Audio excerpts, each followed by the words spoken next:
So, we're gonna go to episodes. What the fuck? Episode 1! Cabin Fever!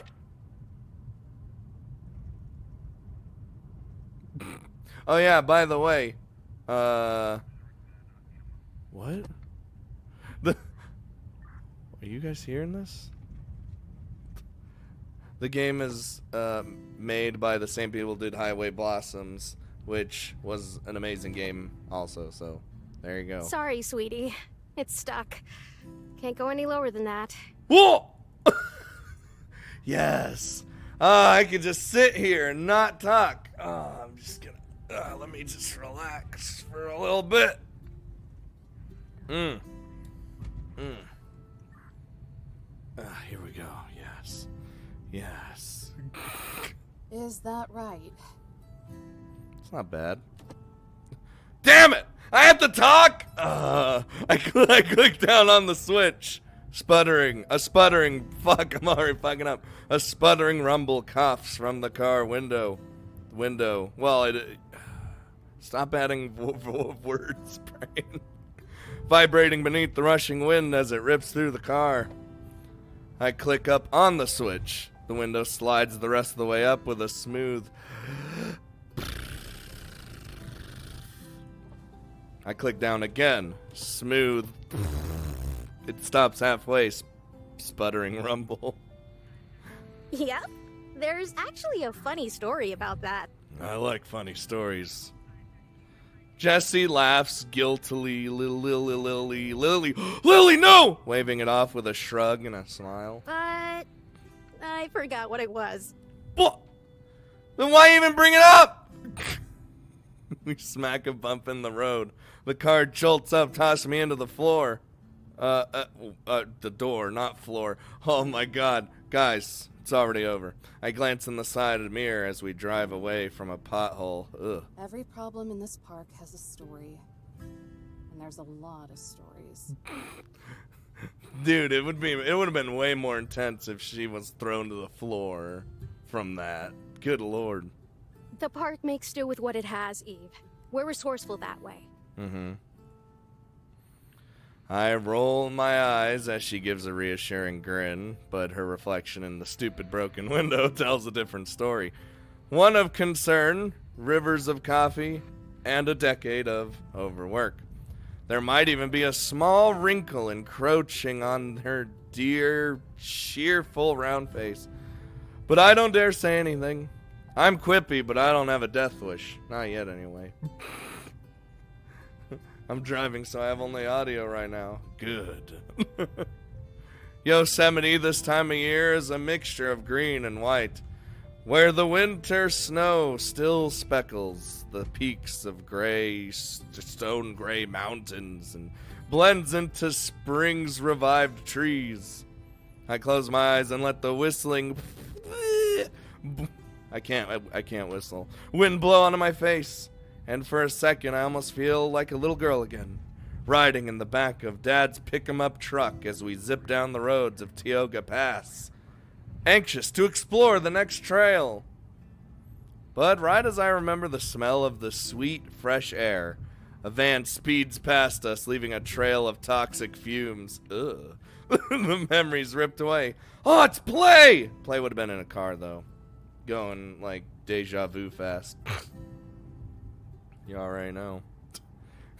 The lingering exhaust resembles the similarly gray sky, and I have to wonder if a storm cloud forms but it doesn't rain.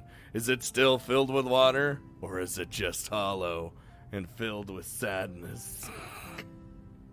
Static crackles out of the radio. Situation 1 has been resolved. Over. Thank you.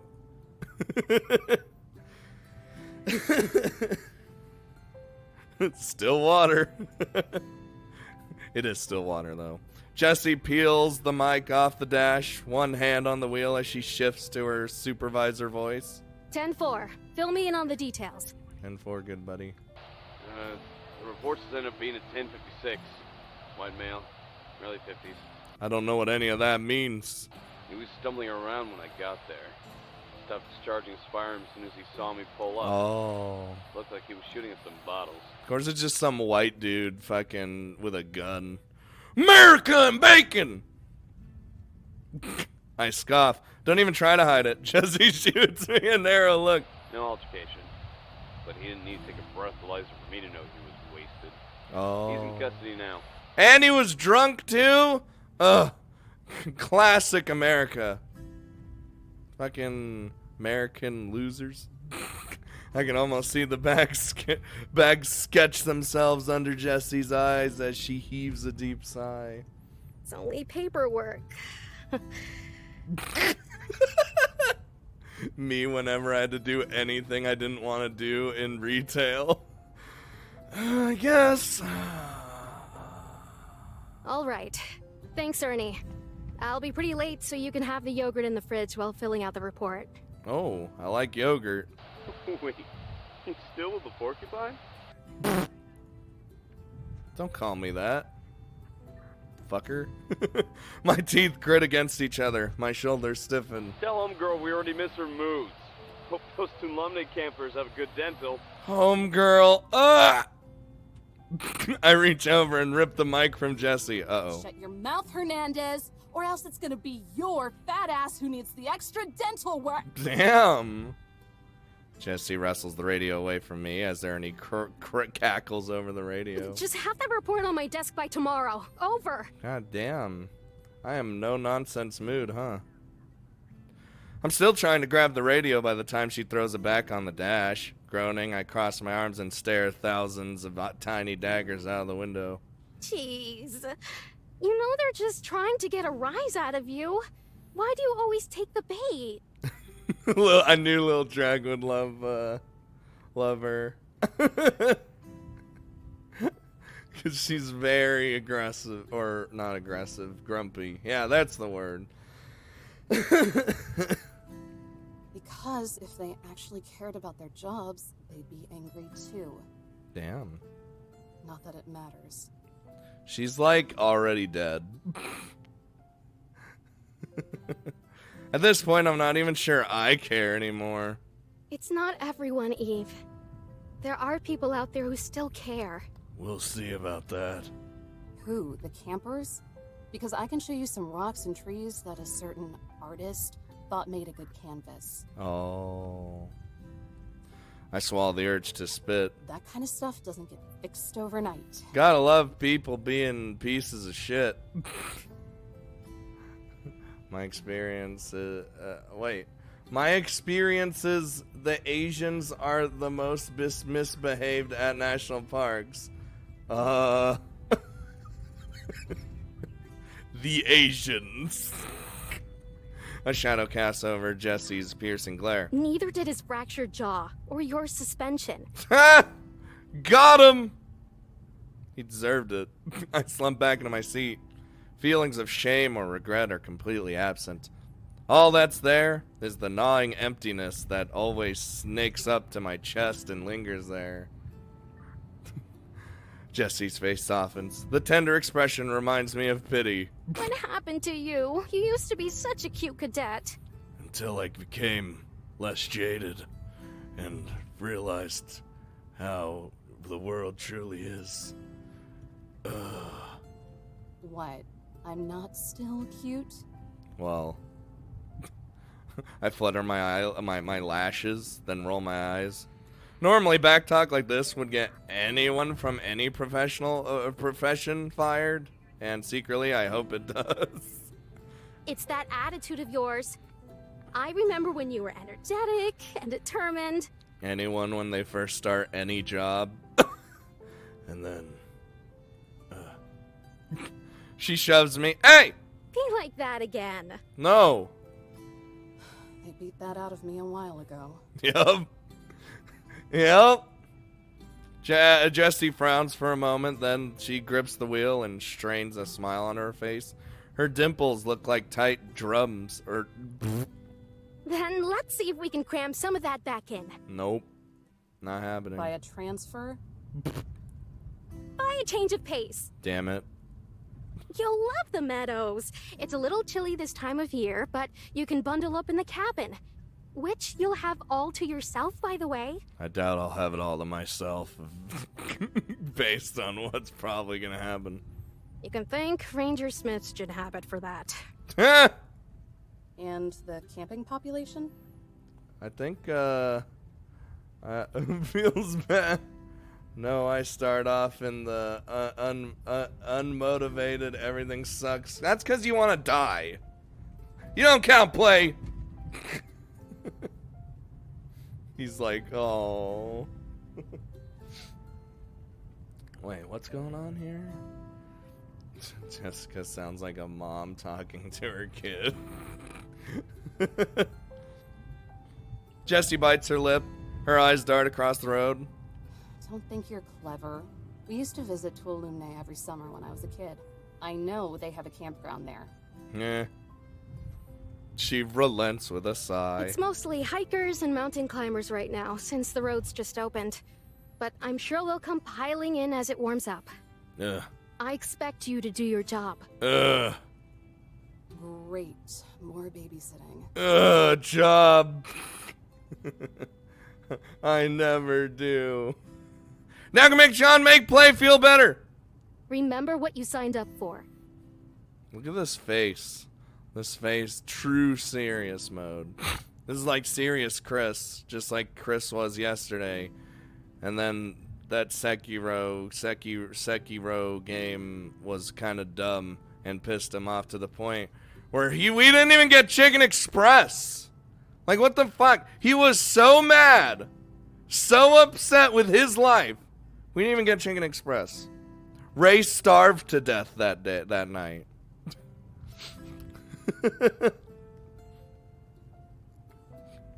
It literally broke him. His soul was destroyed. And yes, she does have freckles. Trust me, I do. Or I did before I realized the park was just the public's dumping ground. Oh. That's why the National Park Service exists. We can't protect every square inch of land, but we can manage parts of it.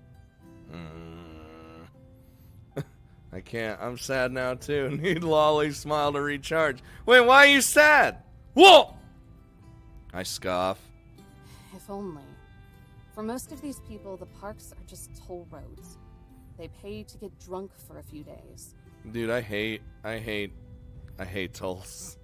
They'll sit around the campfire and talk about how much they connect with nature, and maybe even write poetry about it. Ah, the shitty poetry. And then they'll leave the fire smoldering, forget to pick up their trash, and leave.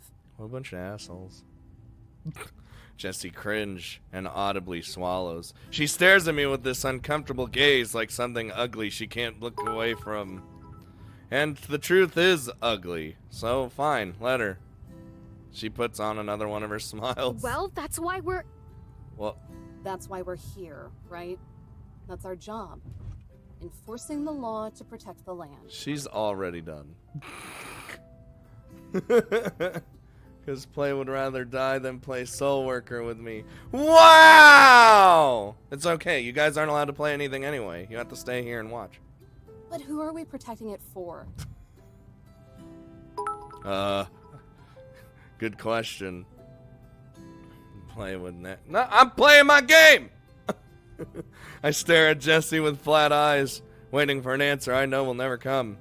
Likewise, she side-eyes me, waiting as the radio occasionally cackles and crackles and Space Marines with a report. The same people who are destroying it. Oof. I lean back into my seat and stare out the window. And where's the justice in a job like that? People suck. The sun pokes through an opening in the clouds, but a sea of gray swallows it. Jessie says nothing. I hear her fists squeeze around the rubber grip of the steering wheel. A knuckle pops, then silence. Oh. Oh, hello? We pass clearing, and the forest that's been trailing us up until now stops. In the distance, I spot the smooth stone peak of Lember Dome. Sometimes we would make that hike when I was a kid, and when we reached the top, I always felt like I discovered a higher perspective. Everything seemed so small, and the answers seemed so clear. I'm sad. I imagine me when I wait. I'm sad. I imagine me bathing in the blood of my enemies. Well, this is making me sad. It'll be fine, little drag. Everything will be fine. So what's this game about? National Park. Look, we're at the start. The story's gonna develop itself. And I wonder, if I stood up there now, would it be the same? Nope. Is what I do important? Does protecting this land and preserving its dignity serve any purpose? Dude, this is really sad start, honestly. And if not, does anything? This is like Play wrote this fucking first bit over here. So demotivated, so sad, so death craving. By the time we begin passing families of pop-up tents and lawn chairs, the sky is dimmed to a deep gray. Slivers of blood orange and red glow out from the pockets of open sky. We hook left and take a short beaten path. The tries crunch over the dirt and gravel and then stop. Did I say tries? I meant tires. Dude, my brain, as advanced as it is not advanced. Jesse twists off the ignition. Birds chirp in the fresh silence that only breathes through the air when a vehicle stops. We're here. Brain. The tries! Our tries are defrauding. What's the name of the game? National Park Girls! Protect Mother Nature. Defrauding. Hello? Looks even deader. I'm out of the car before she even finishes, dragging my luggage out from the back, arching into a stretch. No, I don't have it in me for a stretch. I take my first unobstructed look at the cabin. It's a modest building guarded by a crowd of trees that extends far into the air, lumbering over the pointed roof. Nearly every inch of this cabin is built with the same sanded down wood. It's inoffensively smooth. Tree bark has more texture. Not too small for you, is it? Huh! Jessie walks up beside me, twirling the keys around her finger. Do I get internet? If I don't have internet, it's over. No, this game is not by Darker Studios.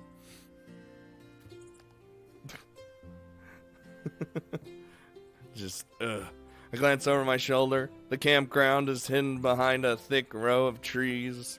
Small glimpses of tents poke out behind them. Also, if it was from Darker Studios, you goddamn well know I would not be playing it on stream.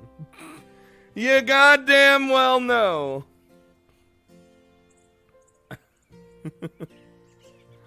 Nah, it's perfect. Without internet.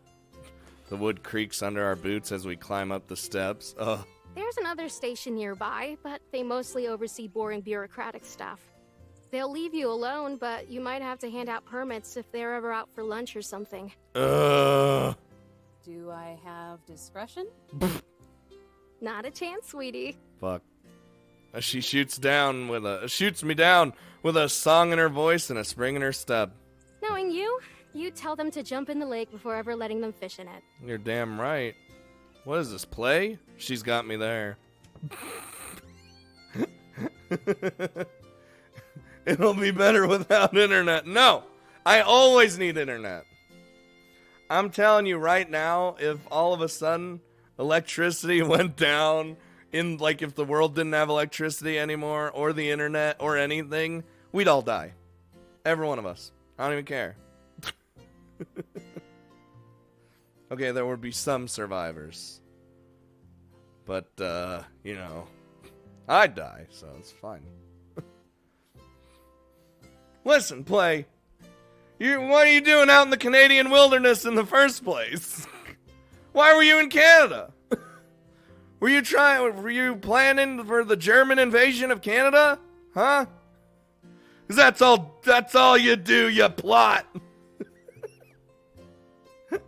place. It's called traveling. Well, why didn't you come over here? Go to USA. And then get, like, kicked out because you're not from here. I'm even more depressed without internet. Death assured. You're dead. Well, yeah, I've seen Fallout, but we don't have like Fallout vaults all over the place. We have like normal shelters, but like that's not gonna do. The musty smell of damp wood wafts into my nostrils as she opens the door. Ooh, cozy. I guess. Jesse flips on the lights and steps aside. That's one word for it. My face betrays my sarcasm, though, as a smile creeps over me. It reminds me of a shoebox diorama. All the space is utilized and everything is exactly where it should be, from the fluffed-up bed nestled in the corner to the fireplace built with rock. There's not even a TV, just a rocking chair and a lived-in leather couch that sits around the coffee table. Ugh. No internet, no TV. It's over. Jessie slides her finger down a desk, then squints as she rubs it against her thumb. Huh, not as dusty as I thought it'd be. Maybe Ranger Smith liked chugging Windex, too. I drop my bags and frisbee my hat at the couch. It misses and lands lopsided on the floor. Not unless he snuck back recently. I got this bottle of Windex. The hardwood floor bends beneath my weight as I explore the rest of the cabin, wandering off to inspect the stone fireplace. An unburned log sits in a pile of ash. Cobwebs weave around the well-kept, swept-kept, Space Marine corners and polished floor, as if they were intentionally avoided. This place is clean, but whoever the neat freak is must not have had any guts. What is this, Ray? A fuzzy spider trapeze. This from the ceiling. I look to make sure Jessie isn't looking, then give it a tiny wave as it pendulums in front of me. Oh, my voice drops to a whisper. Hi. What was that? Ah! Nothing. With a quick swing, the spider leaps away from me, landing in the middle of a trio of paintings hung on the wall above the dining table. I am happy to meet you. And thanks for following. Arranged in a triangle, each painting showcases gorgeous landscapes and scenic vistas. Their locations scribbled in the corner. No artist signature. Yosemite, Zion, and Yellowstone. I hate spiders. I'm not like scared of them like Ray, but I'll kill them. I'll kill all of them. 'Cause I have PTSD. Sort of. I remember when a black widow jumped at me. That was a horrifying experience. Dude, why do... I don't hate them as much as scorpions, though. Because it wasn't like a herd of fucking scorpions or black widows jumped at me. Yeah, it was kind of scary because I was cleaning out the bushes in the backyard of my parents' house, and all of a sudden it literally just and I was like, ah! I almost died that day. I almost died that day. Luckily, I did not get bit. I killed it I am happy to meet with you. my bare hands. Thanks for following. All national parks and all beautiful. The spider crawls along the painting of Zion. In this one, lush greenery sprawls out into a deep valley below, guarded on both sides by fiery red cliffs and mountains. The Yellowstone painting is of a winding trail spiraling to the top of a mountain. Splotches of vibrant trees are scattered across the rich mountainside.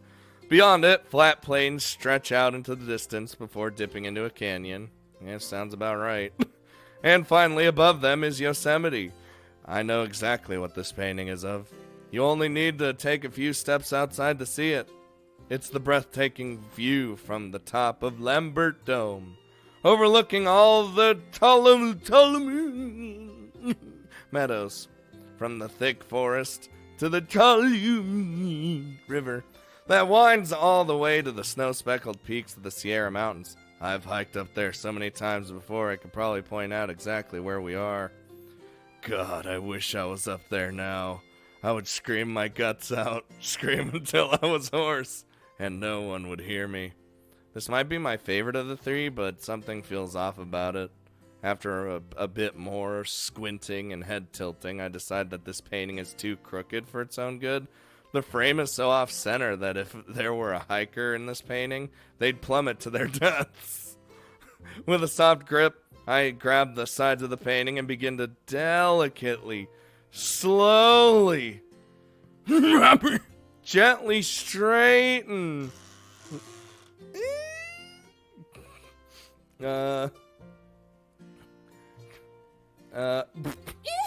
Whoa! A sharp squeak rattles through the air, so loud I can feel it in the floorboards. Shivers crawl up my spine as I nearly leap out of my uniform. Jeez, so jumpy. I like how she just pops in from the side. Giggling, Jessie squeezes past the dining table and rests against the counter. It's just the cabin settling. This place is old, so it's gonna be a little noisy. Ugh. I don't want the cabin talking to me with creaks and squeaks and...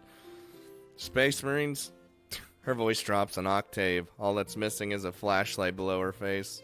Kind of spooky, huh? Not really. Spooky. The voice acting's pretty good, I feel like. So far. We'll see what happens. The cabin squeaks again and my shoulders tense. Jessie grins, thoroughly entertained. Some of the past rangers stationed here always said it was haunted.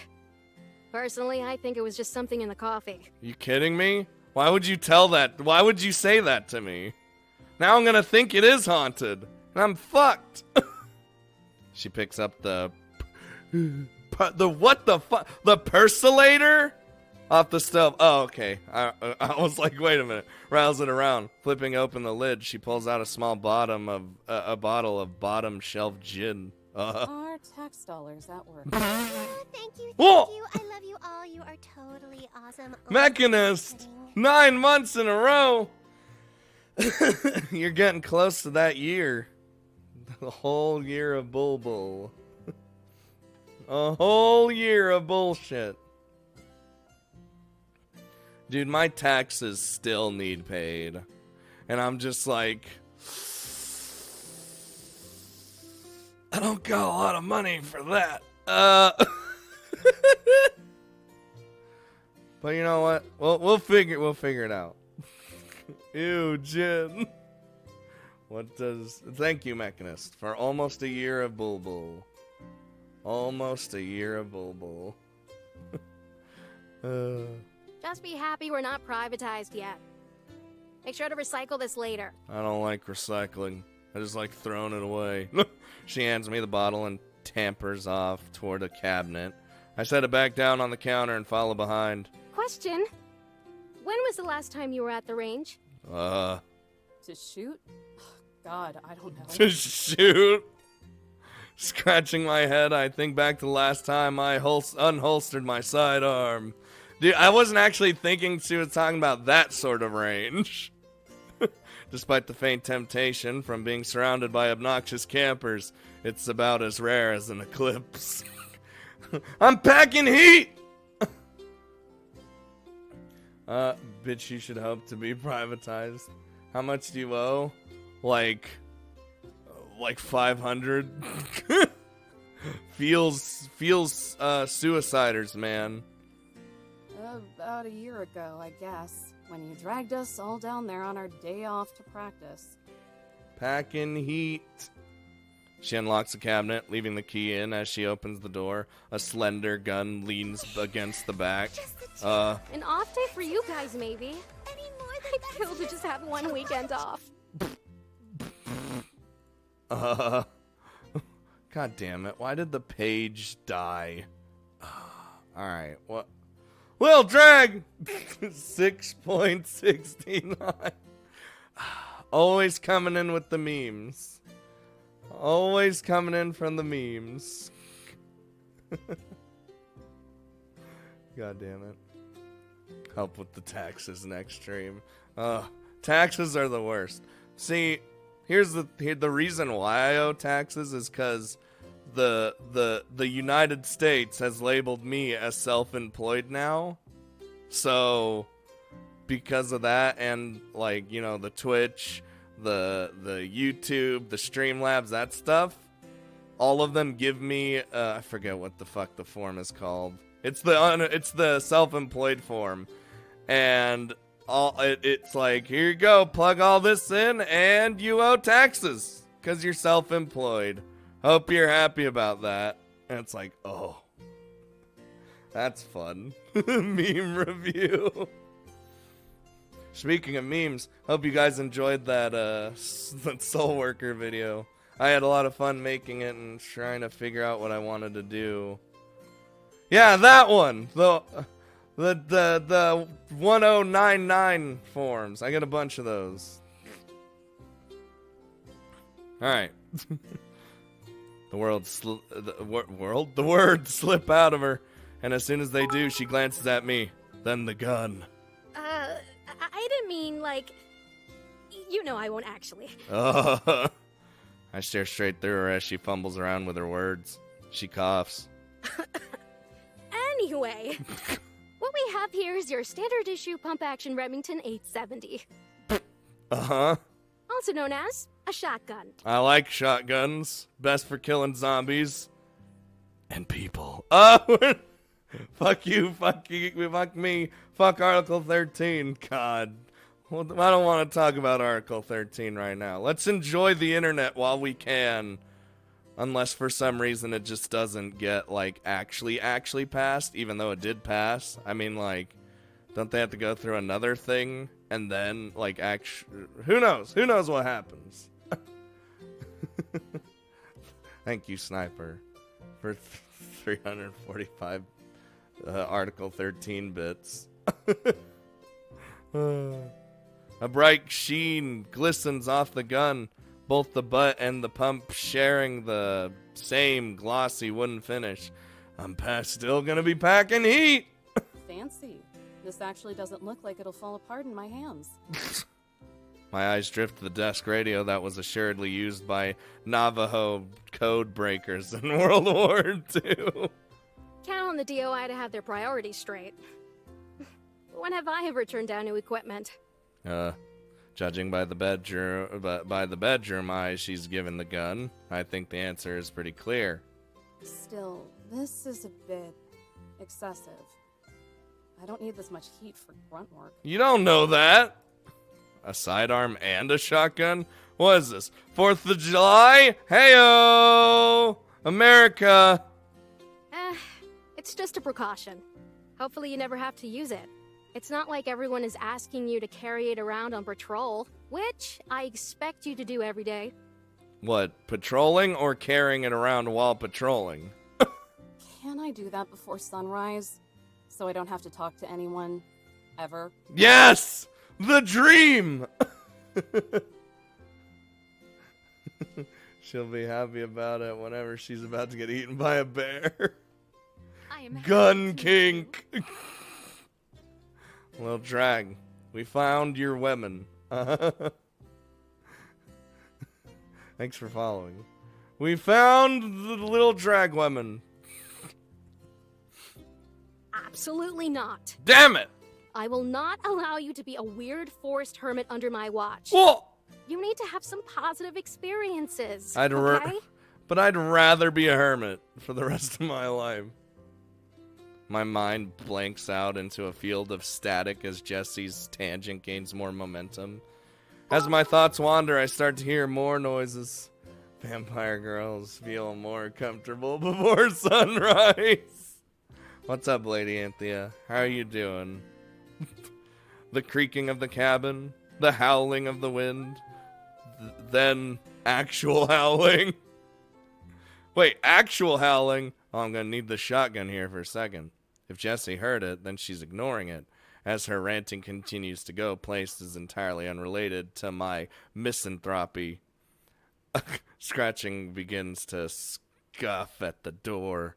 At first, it's as soft as a whisper, and could maybe even be a branch or leaves, but the longer it goes on, the faster it gets, and soon it's desperately clawing into the wood. I break away from Jessie, tiptoeing to the door. Hey, don't walk away. I'm scolding. Whoa! Totally awesome. Look who's no longer tier 2. Fuck you, Ray! Get out of here with your 19 months! You're not even gonna stay here! God damn it. Thank you, Ray. Shh, hold on. I hush her with a finger to my lips. We go silent.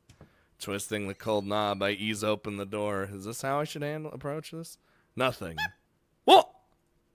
What? A yelp squeaks out below me. I look down and come face to face with the love of my life.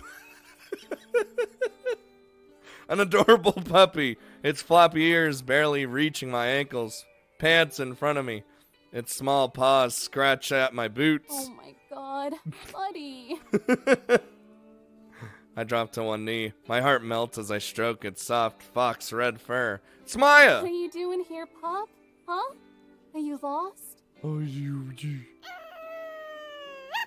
Dude, if I could get a voice acting role, again, I would just want to do an animal.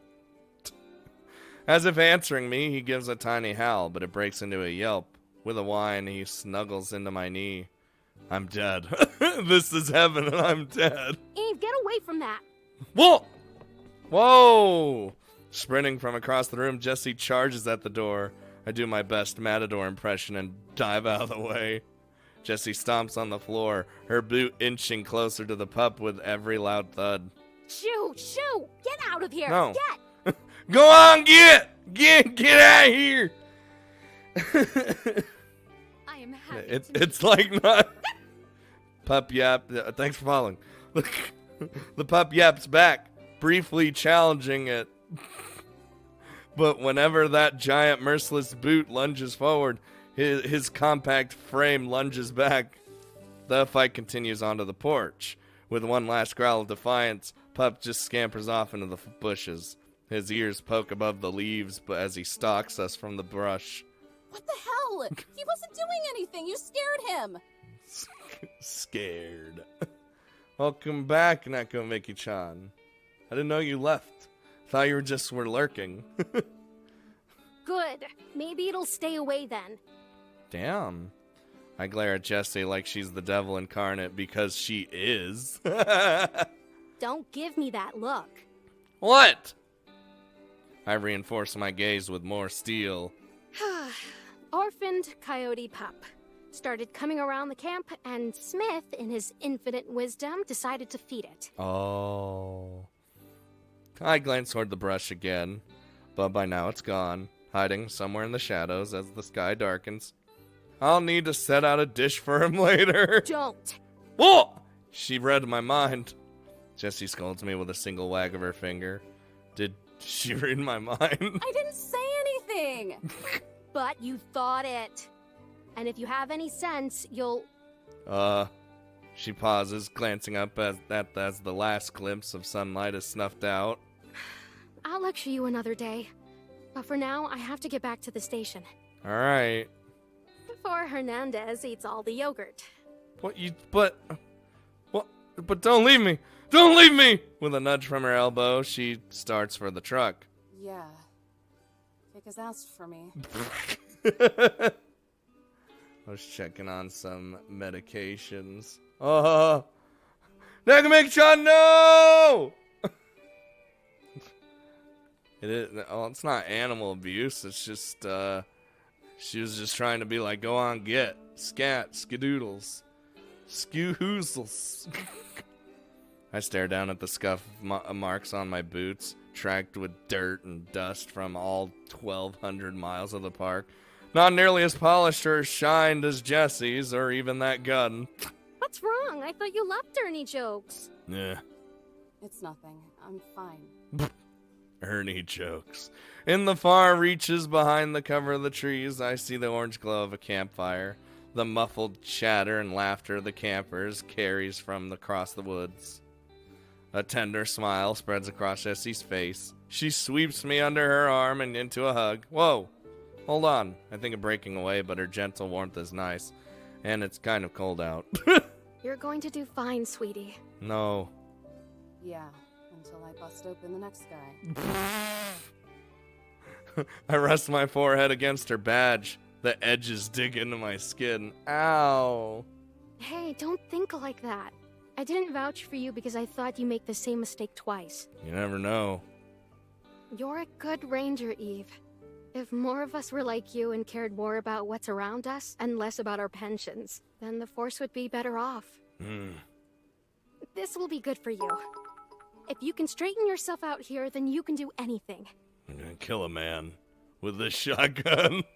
So try to have some fun, okay? What is the Scooter? When are you gonna return to the to learn? Hey! We don't talk about it. We don't talk about it, Magnus. All right? We're playing National Park Girls, where national parks are girls. Maybe. Okay. I grumble it out. She has too much faith in me. Maybe all that was true at some point, but now I can take or leave the pension and the land. None of it matters. Not to the wigs at the top, not to the public, and not to me. Jesse swings an arm around my shoulder and walks us to the truck. Okay, bye. And besides, I'm just a radio call away if you ever miss me. I'll call every day to check in. All right. Yay. Can't wait. Yay. Scooter's afraid of failing. Well, I'm already fucked. You go a week without learning, you're fucked. She climbs into the truck and starts it up. The revving of the engine is so loud, I expect it to shake off all the rust that carved itself into the bumper. No slacking off now. Okay, bye. She drops the keys in my hand and shuts the door. The headlights streak in the night air, beaming against the silhouetted cabin. The window rolls down, all the way down. With a confident smirk, Jessie tips the brim of her hat. See you later, partner. And Eve, you're wrong. Whoa! Alright, oh, hey. Oh, I get a journal! Alright. Am I, do you dislike scorpions? Yes. Fuck scorpions. They tried to kill me. And they're hell on earth. What's up, Loggy? It might have actually been pointed at It might have actually been pointed if that was the last thing she said before leaving, but it hadn't even been 10 minutes when she drove back and barged through the door in a panic. She left the key into the station on the lanyard she gave me, and the key to the library, and the key to the toll booth for the south entrance. I swear to God, Teddy, with how seriously that woman takes her work, she has no right to be as airy as she is. Though I guess I'd start to slip up a little too if I were working an endless stream of hours and got as little acknowledgement as she does. After 4 years, it's hard not to respect her. There's not a moment where she isn't on call, or filling in for someone, or blazing through reports, yet somehow she manages to stay as bubbly as dish soap. How is she able to stay so peppy and motivated? I can't figure it out, and I doubt I ever will. I know I can. How big was the scorpion? There were thousands of tiny baby scorpions trying to kill me. Alright? Doesn't matter the size. It was thousands of them. Anyway, that's enough about Jessie. I swear I write about her at least twice a week. Let's talk about my newly assigned post, Teddy. The cabin itself is fine and definitely more my pace than where I was before. The furniture is old and cheap and perfect. I'm looking to the last bit of rain for the season so I can feel the warmth of the fireplace and listen to the raindrops patter against the roof as I dove off on the lumpy couch. Is that my bed? If it weren't for the circumstances, it might even be a dream come true, but in the end, I know why I'm really here. And deep down, regardless of her comforting words, Jessie knows why I'm here too. Teddy, the fact of the matter is, I'm here because I snarked off one too many times, cracked one too many jaws. I can't choke back the last speck of pride about what it is I do, and that makes me a problem. No matter how hard I try, I can't detach myself. Not completely. There's still a small spark, and all I want to do is snuff it out. Big scorpions aren't dangerous. In fact, most scorpions... Excuse me, play!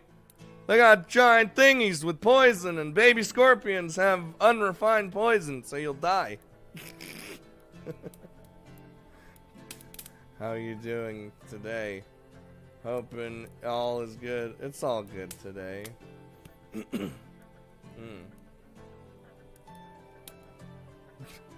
And that's why I'm here. For penance and training. Call it what you will. A new post, a new live-in job. But I know what it is really. A purgatory. Feels bad. My pen hovers over the page, inches from carving my thoughts into stone. Once that happens, they can't be taken back.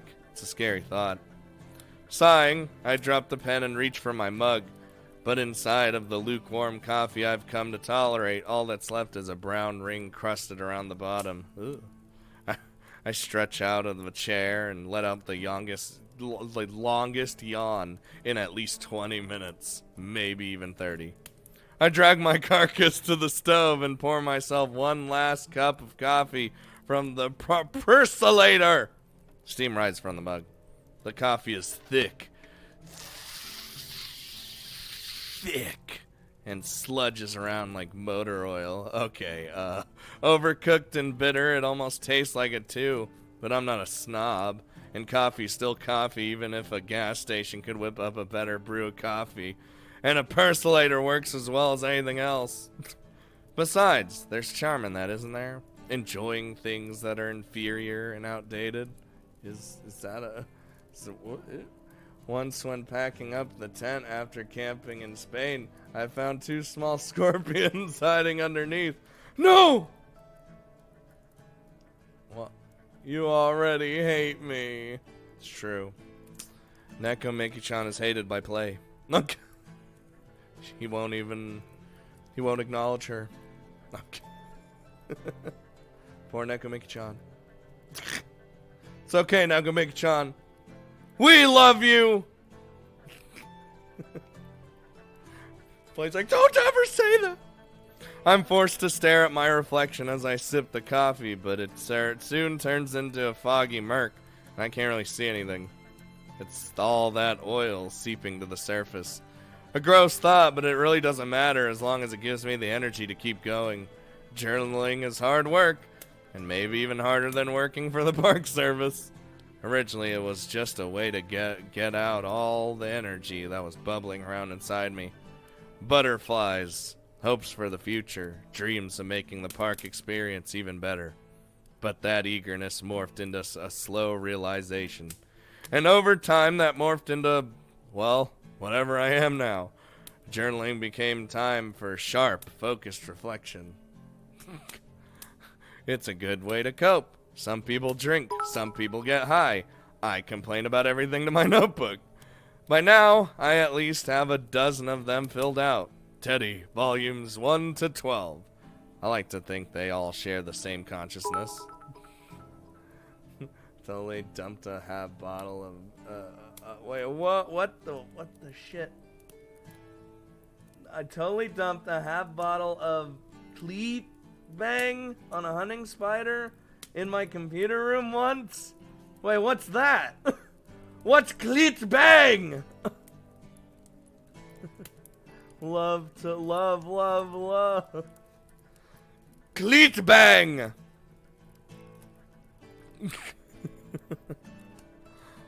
The cup warms my hand as I lean against the counter.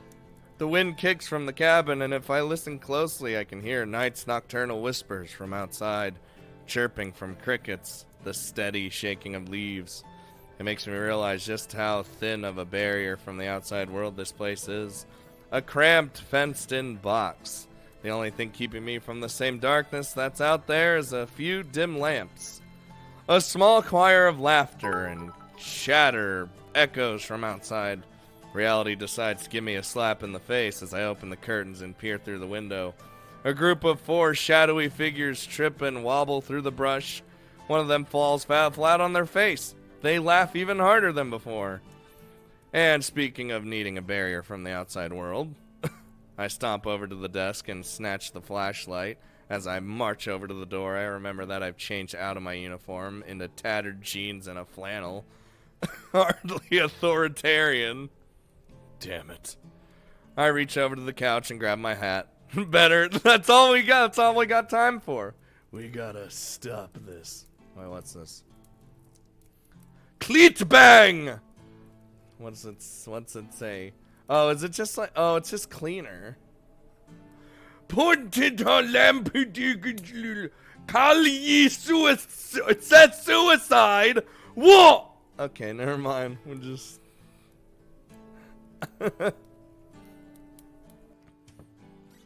Hey! Hey, you fuckers! The brisk air kisses me as I swing open. Then switch on the flashlight. I shine the beam right into their faces. They freeze like deer about to be mowed down by an oncoming semi. Their laughter quiets into hushed chuckles. And the only one with half a brain tells them to shut up. One of them stashes a bottle in their coat. Ah, you losers. The one up front, the smart one, squints at me through the light. His shoulders relax and he throws me a casual wave. Hey! Oh, hey! Are you on break too? Wanna hang? Dumbass camper. 1,000 more of these kids could mistake me for another student their age. And it still wouldn't stop me from lobotomizing them with my eyes. Let me put on this hat real quick. I slip on my hat and stay silent. The Old Testament fear of the Abrahamic God shadows his face. They all shrink back. Oh God, it's a park ranger! Do you know how many people go missing out here? What? What? I said, do you know how many people disappear in these parts annually? Mm-hmm. He looks to his friends for an answer. They shake their heads. He looks back to me and shakes his head. The entire group shakes their heads together. I'm sorry. I don't... His hands are raised in surrender, the embers of a cigarette glowing between his fingers. All right. Another question. Yes, ma'am! Our voices bound across the woods. Do you know how much paperwork I have to do if one of you has so much steps on a pine cone? Is it... a lot? Is it a lot?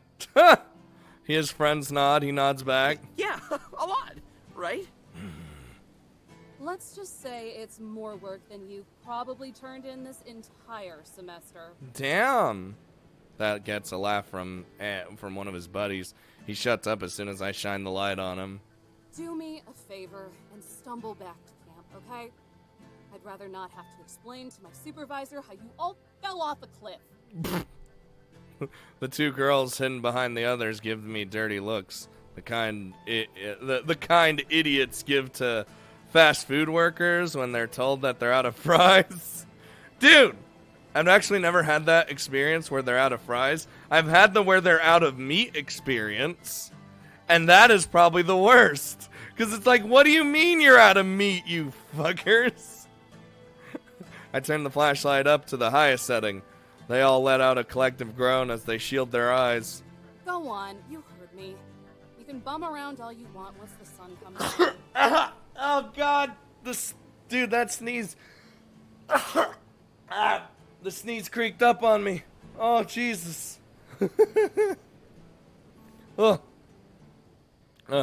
I point the light at the path back and brighten the way.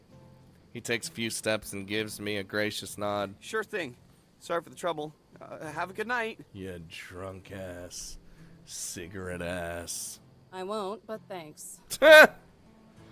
They follow the beam of light back to the path. One of them makes sure to flip me off along the way. Wow, fuck you. I switch off the light as they disappear into the brush of trees. I hope they all actually do fall off a cliff. Twerps. As I turn to go inside, a spike of movement rustles in the bushes. Oh, is it the coyote pup? My body goes numb. I freeze, only allowing my eyes to drift over the source. Nothing. Turning around, I creep forward, reaching for a sidearm that isn't there. Oh. I step onto the dirt, the porch creaking behind me. Then the bush shakes with a surge of movement. There he is. A ball of fur explodes through the leaves. Its paws scrape across the ground before skidding to a stop at my feet. Breathing out a sigh of relief, I bend over to greet my prince. Decided to come back, huh? Couldn't resist my charm. His ears pin back as I scratch the scruff of his neck. He almost looks deranged while I pet his goofy-looking pupils, struggling to center with the white of his eyes. You're an unbelievably giant torque. The baby! An ear flops over. If my heart had strings, you could play a fiddle. But I don't have hearts on my strings anymore. Or strings on my heart. Fuck. This isn't fair. I might seriously die. What is this, little drag? I glance over at the empty food dish near the door. He ate every bite. He has to be sleepy by now. Just look at that belly. It's so round and cute and pink. And I'm gonna die I'm gonna die from this. I just know I am. Well, doesn't take much to coax him in. All I have to do is stand aside and Pup sprints inside on his own, hitting every piece of furniture like a pinball. I usually offer coffee first. He nearly somersaults across the floor, and my dusty laugh actually gets some use for once. Well, a gust of wind breezes past me. It lifts up my hat, but I grip it back in time. Strands of my hair fly in the same direction. The trees sway violently, shaking their branches like angry fists. Clouds curtain the last sliver of the moon, submerging the woods in a darkness deeper than any sleep. The cold seeps into the notches of my spine. Shuddering, I rub the warmth back into me, locking the door on the way inside. And now I have a pet! Like thunder, Pup runs up to me as I enter. Then, like lightning, he bolts back onto the couch. I feel like... I don't know about keeping a coyote pup. But, you know, I don't know, man. The Pokemon you can never get. I grab a pillow from the bed, then meet Pup at the couch. His front legs stay perched on the back of the couch as he peers over it. Oh, no you don't. Well, I snatch him up by the fat of his neck. He nips at my wrist, but it tickles more than anything. I drop the pillow, then drop Pup on top of it. There you go. At first, he tries to wiggle free, but I keep the pressure on his back. He eventually gets the message and lies down. I'll get you something more comfortable soon. Nose.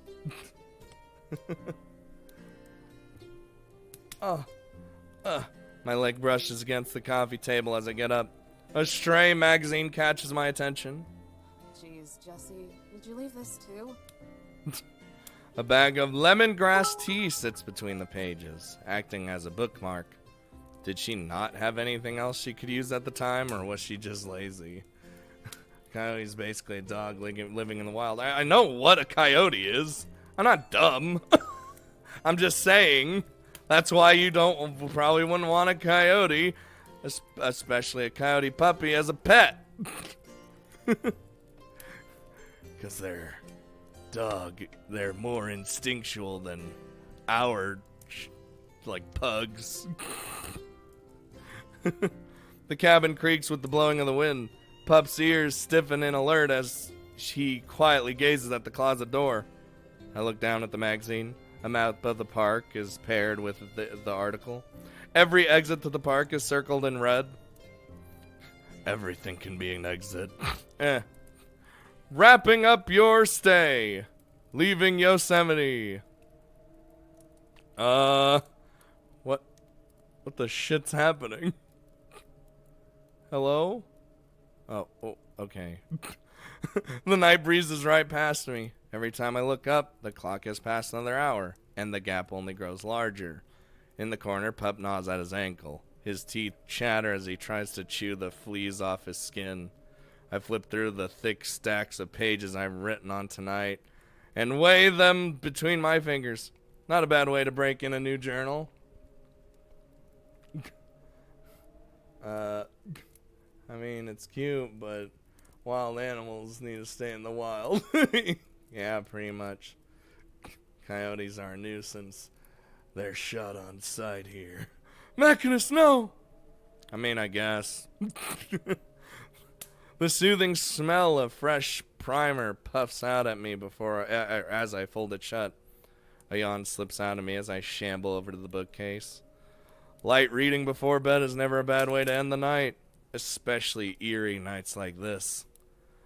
I guess it's nicer if you have like another presence in the room. That way you don't feel like you're alone. It's kind of like when my pug passed away because of the shitty vet. I was like, even though I wasn't lonely in the house, I felt lonely in my room. And that's when I developed the need to have like YouTube on, playing videos to talk. So I felt as if I had another presence in the room because it was just more reassuring to me. Oh no. So, but he's an orphan. Someone has to take care of him. Frost has settled around the edges of the windows. A touch of fog strokes the glass, and looking into the darkness beyond it, it is like staring into the black, the black of a pupil. Warmth and comfort flicker in my chest as I run my finger over the spines of every book. Accessing Yosemite, an atlas and guide, best day hikes, Yosemite National Park, corruption in the National Park Service, the Yosemite Mafia. Whoa! Complete guide to the Yosemite National Park. Almost every book, brochure, and magazine here trails back to Yosemite, other parks, or the National Park Service itself in one way or another. Even the few pieces of fiction can't escape it. Novels like The Yosemite or Yosemite Thunder. I watch a Scooter video before I sleep. Dude, I can't. I as soon as I hear my own voice in a video, I'm like, oh god, and I stop. Looking over the alphabetically ordered books, I start to notice gaps, missing volumes, spaces between books, the kind you see at a library when something is checked out. Things only get more perplexing as I arrive at the bottom shelf. A giant cardboard box sits alone on the shelf, bursting with stacks of paper and folders. Balancing at the very top is a pink folder with bright, bubbly letters drawn in crayon. What? My Walk Research! Surrounding the letters are crudely drawn squirrels and toothy rabbits. Some are colored in with precise strokes, never straying an inch outside the lines, but others are so wildly scribbled in and trail so far outside the lines, I'm pretty sure an 8-year-old coming off a sugar high could do better. What? As I reach down to grab it, a drawn-out squeak sings from the kitchen. The distinct sound of bending hinges sends my heart racing into my throat. It's okay, I got a gun! That wasn't the cabin settling. Pup bares his teeth. A low, vibrating growl rumbles out of his tiny body. He sounds primal and large. Just like earlier, his ears point into the air. He stares at the corner, and I follow the direction of his snout. The closet. Just a skip away from it. The cupboard by the sink hangs open, still easing to a stop. The hardwood floor bends beneath my feet as I walk over. Suddenly I lose traction. My feet slide out from under me as I slip toward the counter. Uh-oh. Oh, that's a bad time to slip around and I yelp, my forehead almost colliding with the sharp corner of the counter. Woo! Miss Death real fast. I reach my hand out and grasp it. Firmly grasp it. The edges scrape against my palm. That was a little too close. I give Pup a stern look, but he's still fixed on the closet door. Did you do this? For once, I hope the gross answer is the correct one. But, looking ahead, a trail of water leads to the closet, and I start to think that I'm not that lucky. Muffled clips of noise whisper from behind the door. Heavy breathing, quick bursts of movement, then hushing. My mind flashes back to what Jesse said today about this place. You mean the haunted? Yeah, how past rangers thought it might be haunted? No. Snap out of it, Eve. Snap out of it. Another varmint. We need to get Mechanist in here. Bring in his motorcycle and run him over.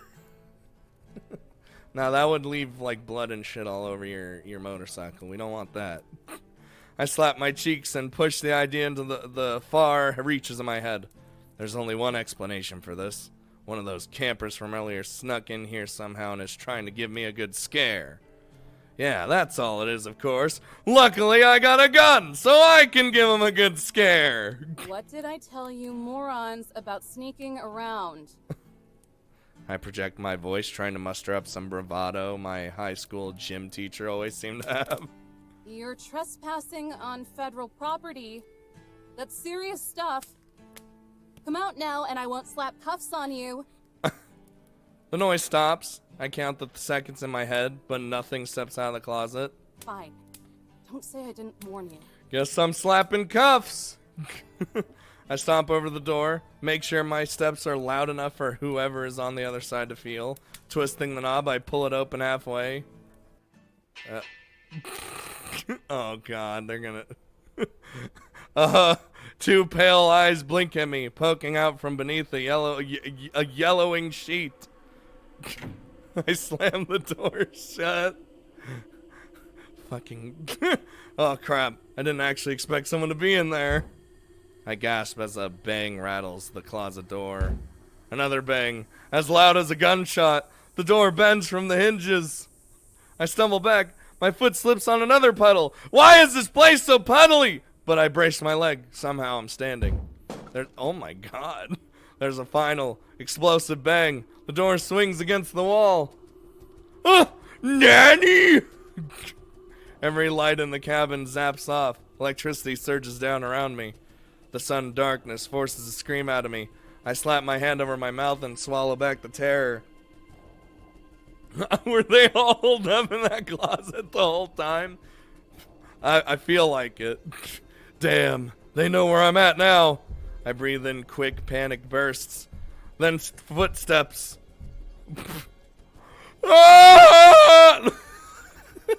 And through the darkness, the form of a towering silhouette begins to take shape, looming in the doorway. Pup's growl devolves into a series of vicious barks. I stand my ground, puffing out my chest and sticking back my shoulders. Ghost, intruder, bear, whatever it is, it's all I think I can do. What do you want? I call out to the lingering shadow. The shape of its head tilts, as if we asked something unexpected. You do not belong here. A voice rings out in the darkness, gravelly and dry, but also light, higher than one would expect a demonic presence to sound. Not that I believe it's a demonic presence or anything. This is my post. And according to my supervisor, I do. Damn, she ain't backing down. We do not concern ourselves with the laws of mortals. Mortals! We? A dim glow flickers from the closet, illuminating the figure in blood red. Water drips from their soaking hair, their bangs shadowing their eyes. They stand unnaturally straight, as stiff and dangly as a corpse. Ugh. Colorful patterns weave around their leather clothes. Beads wrap around their neck. A girl? The ghost in the sheet hovers past her, floating in the air. A shiver tingles down my spine as it levitates several feet in front of me. This has to be a prank. I'm being punked.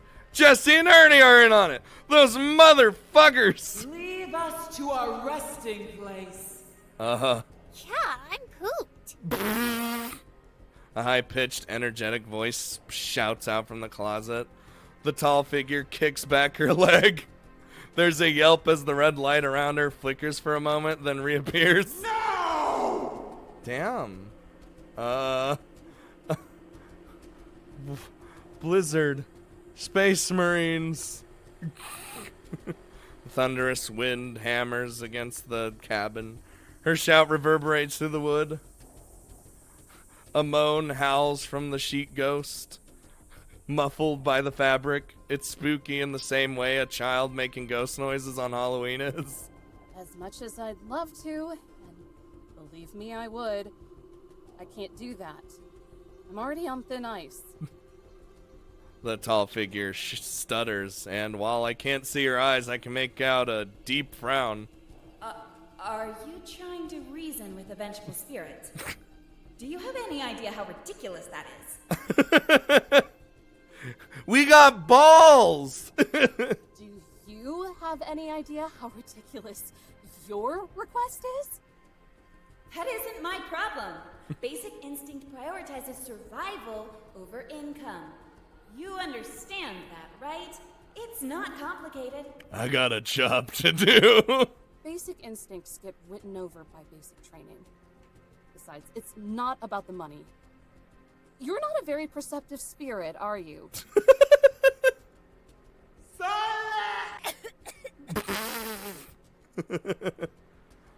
She shouts in her brooding, raspy voice, but it cracks apart and breaks into a fit of coughs.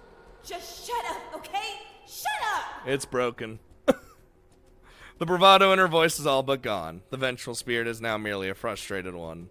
If you stay here, then whatever happens is going to be your own fault. Well, what's gonna happen?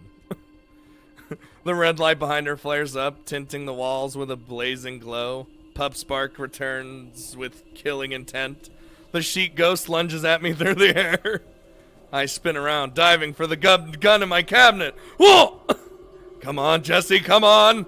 Tell me you forgot to lock it. I pull the handle on the door, and the door opens with my momentum. Excellent! Yes, I knew I could always count on you, Jesse. Remind me to take you out to dinner if I don't die here. The shotgun still leans against the back of the cabinet, undisturbed and untouched. I reach up and grab for it. The metal crushes my chest as I hoist it into position. Whoa, no need to be hasty there.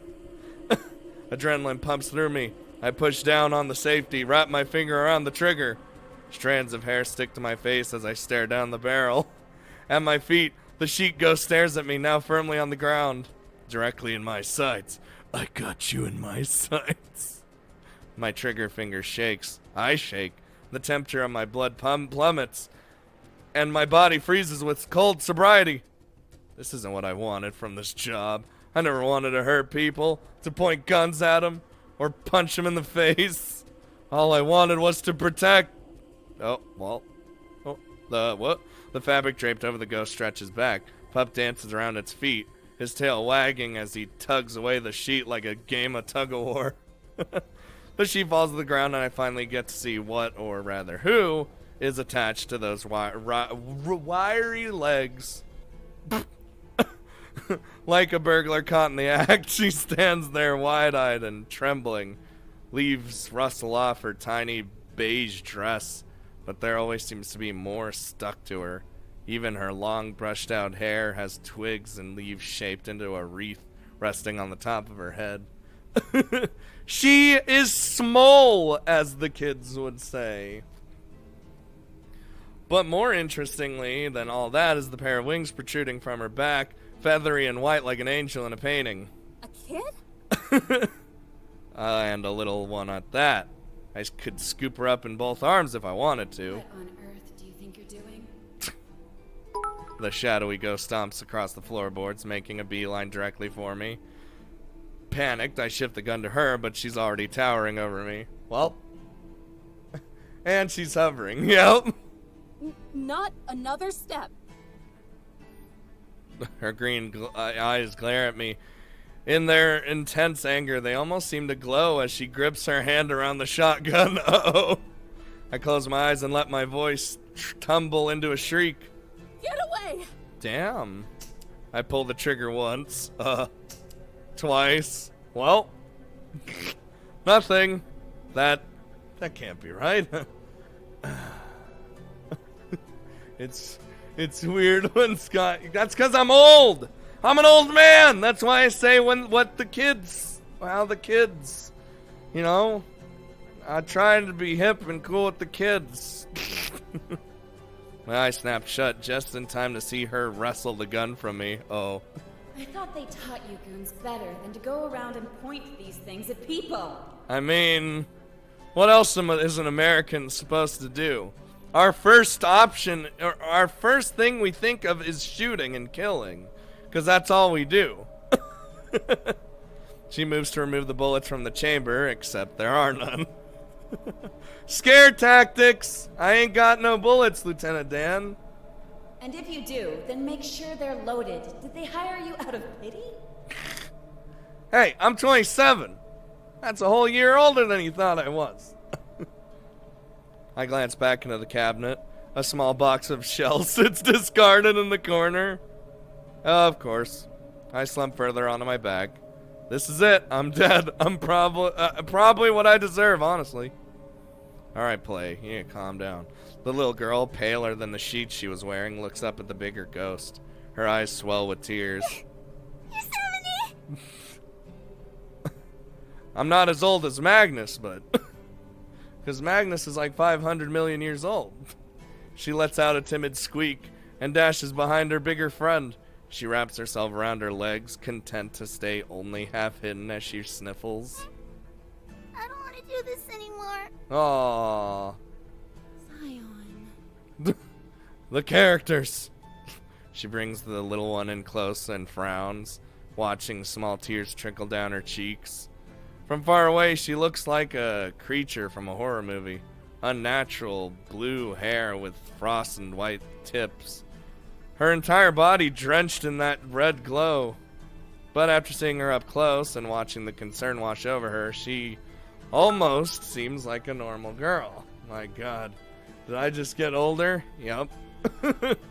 Almost. Zion? Yosemite?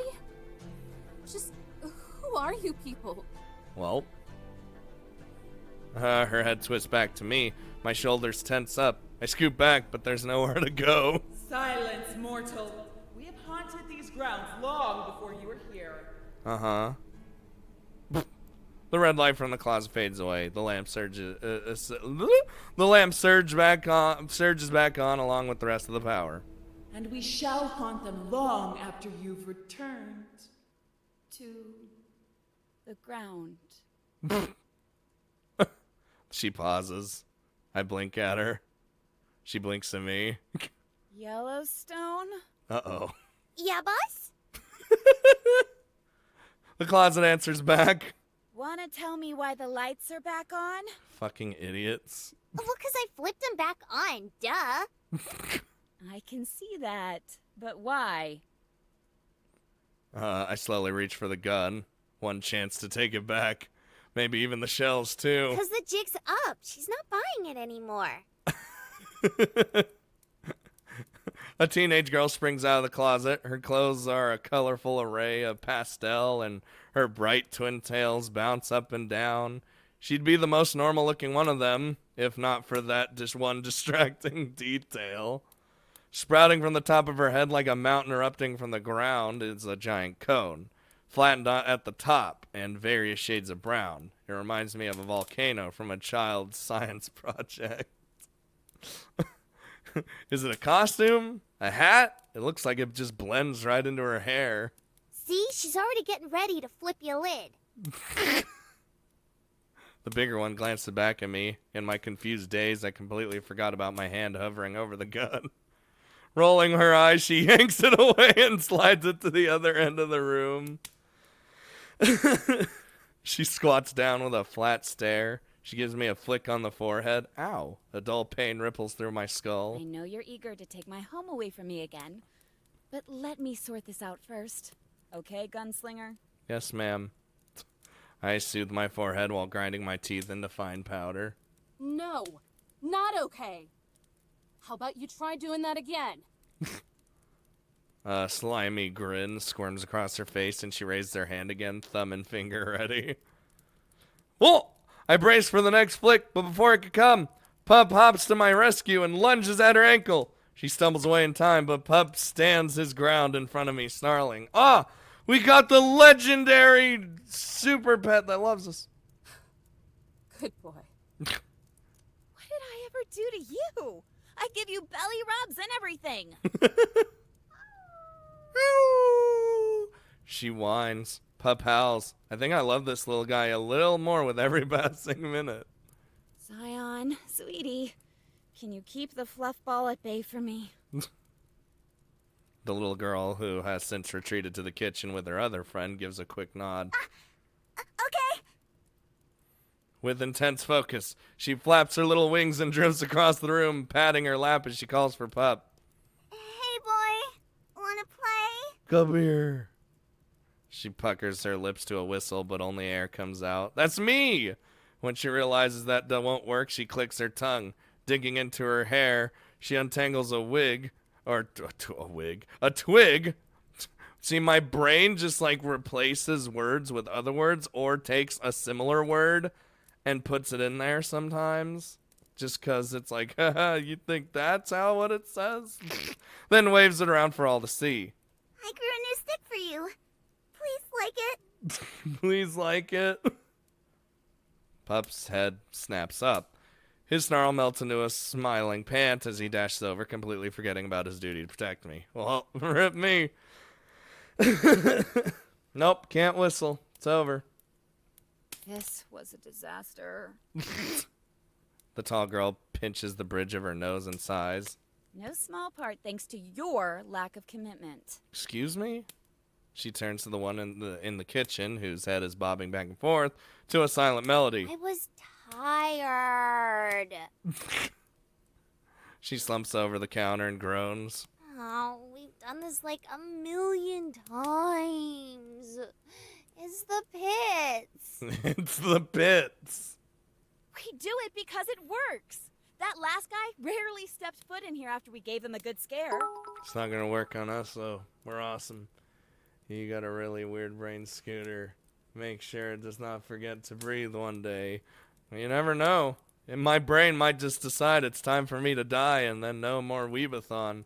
All the Weebathon will disband, and everyone will be like, who was that guy's name? I don't even remember. Oh, well, let's go watch another big name. Not even big name. Let's watch a big name visual novel person, even though they don't exist, because everyone's too afraid to play visual novels anymore. The Weebathon is unscarable.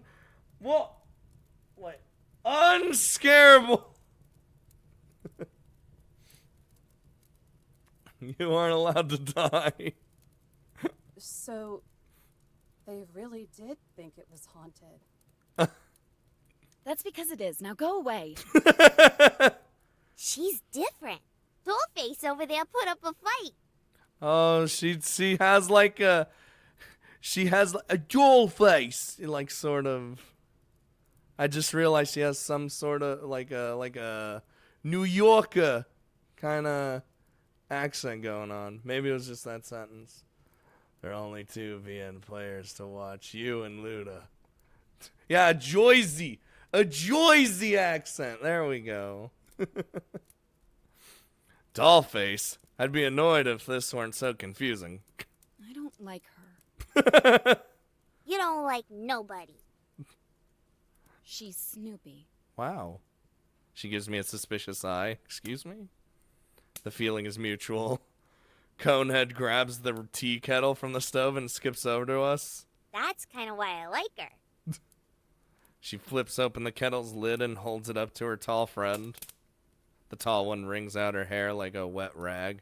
Water, more than any sponge could retain, flows into the kettle. When she stops, the water is near the top and her hair is bone dry. What the fuck? Well, I'm glad you feel that way, even if it's incorrect. Fumes begin to wisp out from the opening at the top of Conehead. A red glow crackles cackle brains beneath it. No, seriously, what the fuck? Whoa! You know what? I should have figured that could be a thing. Delicately, she balances the kettle on top of her head. Lemongrass again? Please, and don't sneak sugar in it this time. Why not? Steam begins to rise from the spout of the kettle, followed by a simmering. The whistling gets louder and the arguing drags on. Pup barks as he rushes across the room to fetch the stick. The steam grows thicker. And as the noise builds and builds and builds, I feel my blood boiling in my veins. Any fear I had has been suppressed by the intense need for some peace and quiet. For some clarification. For something that actually makes sense for once. Oh, she's one of those, "Goo, you don't put sugar in your tea, asshole elitists." Wow! She just said she doesn't, maybe she just likes to prefer it. Like, I like sugar, but you know what? I don't care if someone else doesn't. I climb to my feet and draw in as much air in my lungs as I can take. Will somebody give me some answers? The chatter fizzles out. The winged girl shrinks back, hugging Pup close to her chest. The kettle sounds like a train whistle. All eyes are on me. Finally. Now, will one of you tell me who exactly you people are? I've never heard of a ghost that can touch people. Or one having wings? Or whatever that thing on your head is. Are they costumes? What is your deal? The leader of the three scoffs, then turns away with folded arms. Oh, is that all you wanted to know? I could tell you that much. All right. Hey, don't tell her our secrets. Please tell me your secrets. Cool ya jets. I'm just gonna tell her who we are. But first, I want to know who she is. Mr. J. She looks up at me with a big expectant grin. The other two stare, awaiting an answer to spring from the stiff silence. My name is Eve. I'm a... Ranger? I work here. Mm-hmm. Satisfied with my non-answer, she gives an affirming nod, the kettle bouncing on her head. Howdy-o, Eve. Nice to meet ya. In case you didn't catch it, I'm Yellowstone. She points to the wall with the paintings. This Oath Angel is Zion. She's a cutie pie, and I love her lots. And that's Nekomiki-chan's favorite, because she's the lolliest of lollies. Zion's pale cheeks turn red as she gives a little wave. Love you lots, too. Aww! And then there's Yosemite. She's like our big sister. I love her lots, too, even when she's being a crab. Where is Yellowstone? Why does she sound like that? I don't remember where Yellowstone actually is. Let me look this up. Yellowstone National Park. I think it's in like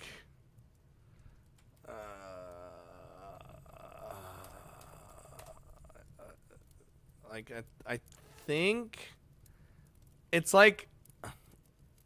think it's like Idaho or something. Let's see. Oh yeah, it is Idaho. Okay. There you go. It's Idaho.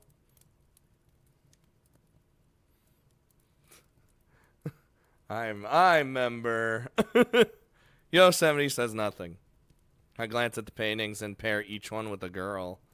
So, are you each named after a park? Are they nicknames? Isn't Yellowstone the park with the geysers? Yes, and the volcano that will kill all of us one day. I'm happy to meet you. And I can't wait. Thanks for following. Yellowstone tilts her head and blinks. No, She points to herself. I'm Yellowstone. She backs away and rushes over to Zion, hugging her from behind. This is Zion. Uh-huh. She runs back to Yosemite and smacks her back. I can practically feel the loud slaps as Yosemite nearly leaps out of her skin. And this is Yosemite. Somehow the kettle stays balanced on top of Yellowstone's head all throughout this. I try to put 2 and 2 together, but I keep ending up with 5. So, what are you saying? You are the Parks? Ah. Her face scrunches in thought. The steam evaporating seems like it could be coming from her brain itself. She looks to Yosemite for answers. Yosemite nods. Sure, that works. All right. I'm radioing my supervisor. But why? Told you no one would understand. I don't know how you're pulling off these magic tricks, but trouble is trouble. And you 3 are definitely that. Definitely trouble. Make it double. I spin around and start for the desk. Panic warps Yellowstone's face as she switches between me and Yosemite. The kettle whistles above her until she finally decides to hand it off to Yosemite. 1 sec. She snatches my wrist. The fumes from her head puff behind her as I try to pull myself away. Let go! Damn, she's stronger than she looks. Do you just not believe us? Well, for a normal human being, probably not. I don't believe you, I don't trust you, and most importantly, I don't want to deal with you. My feet drag as I tug her behind me. Her grip is surprisingly firm. With each step, she squeezes harder until I can feel her fingers pressing into my bone. Ow! What if I can prove it? Alright. I feel like you've done enough proving. Just based on appearances alone. Don't bother. Just get your painting and the rest of your stuff. We need to go away for a while. Aww. She ignores Yosemite and keeps pulling, digging her heels into the floor. Her grunts get more pained as she wraps another hand around my forearm. Please! Just a chance! Our conga line passes Zion and Pup. Pup's tail wags as he looks to her, waiting for scratches and pets. Zion looks up at me with her big, sorrowful eyes that only seem to get bluer as she gets sadder. Oh, no. Now go make it, Sean. Make her happy. Pup paws at her dress. His ears flop. The single heartstring inside me tingles. There's that fiddle again. I sigh, stopping before Yellowstone can yank my arm from its socket. I just love that pup so much. 30 seconds. I like 30 seconds. Yellowstone smirks. A twinkle sparkles in her eye. Gripping my wrist tighter, she turns to Yosemite. I'm back in a jiffy. Where the fuck are you? What? Back in a jiff. What? Wait! Yellowstone! What? Static crackles through my vision. The ground gives way beneath me and I plummet down. What the fuck's happening, Blizzard? Further and further, falling towards nothing. Hopeless dread washes over me like a smoldering wave. Well, gotta change. See ya. Well, you'll be back, Josie. You always come back. And then, darkness. Howling wind blasts through my hair. I hear leaves rustle as the air whips past my cheek. My legs dangle below me. I look down. I wish I hadn't. Oh. Far below me, a thick forest sprouts from the jagged side of a mountain, hundreds of feet of air between me and the bottom. Oh, that's horrifying. Hey, how's it hanging? I look up to see Yellowstone peering over the cliff, still holding my arm. The moonlight spotlights her gigantic grin.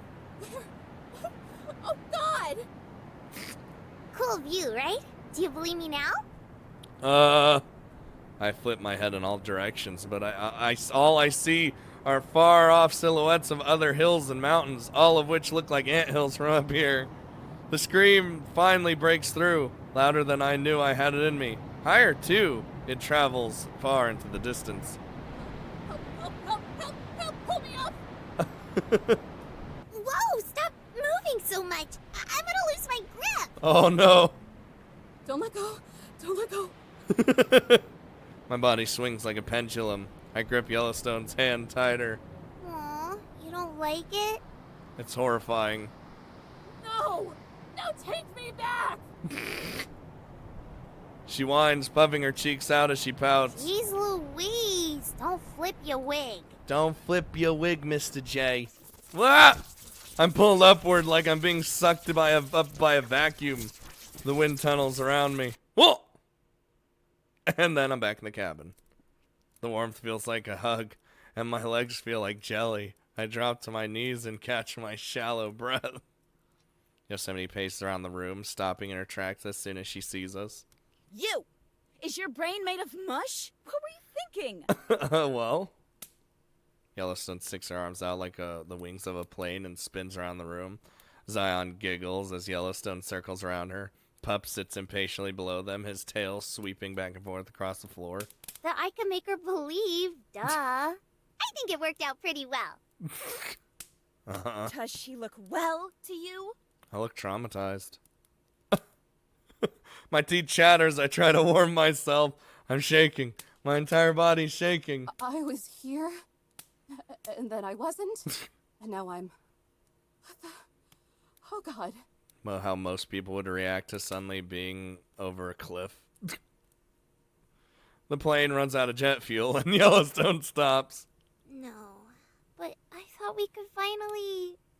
Listen to me. Her voice is sharp and serious. Zion winces. She squats down and grips Yellowstone's shoulders, meeting her at eye level. What if something happened? What if she got lost or hurt? What would you have done then? Well? Or worse, what if something had happened to you? There's a reason I try to keep us hidden. You know what they're capable of, what they can do. She mutters to herself. Of course, that's all out the window now. The cheerfulness leaking out of Yellowstone seems to have dried up. Yosemite's grip on her loosens and she shrinks away. Guess I messed up pretty bad again, huh? Yosemite just gives a deep sigh. Reminds me of a disappointed parent. Zion tugs at Yellowstone's hand. I think you did a good job, Yellowstone. Oh, well, look at that. Yellowstone gazes down at her with a sad smile and squeezes her hand back. A long yawn squeaks out of Zion, high enough that only the tail end of it is audible. Looks like someone's sleepy. She rubs her tired eyes and nods.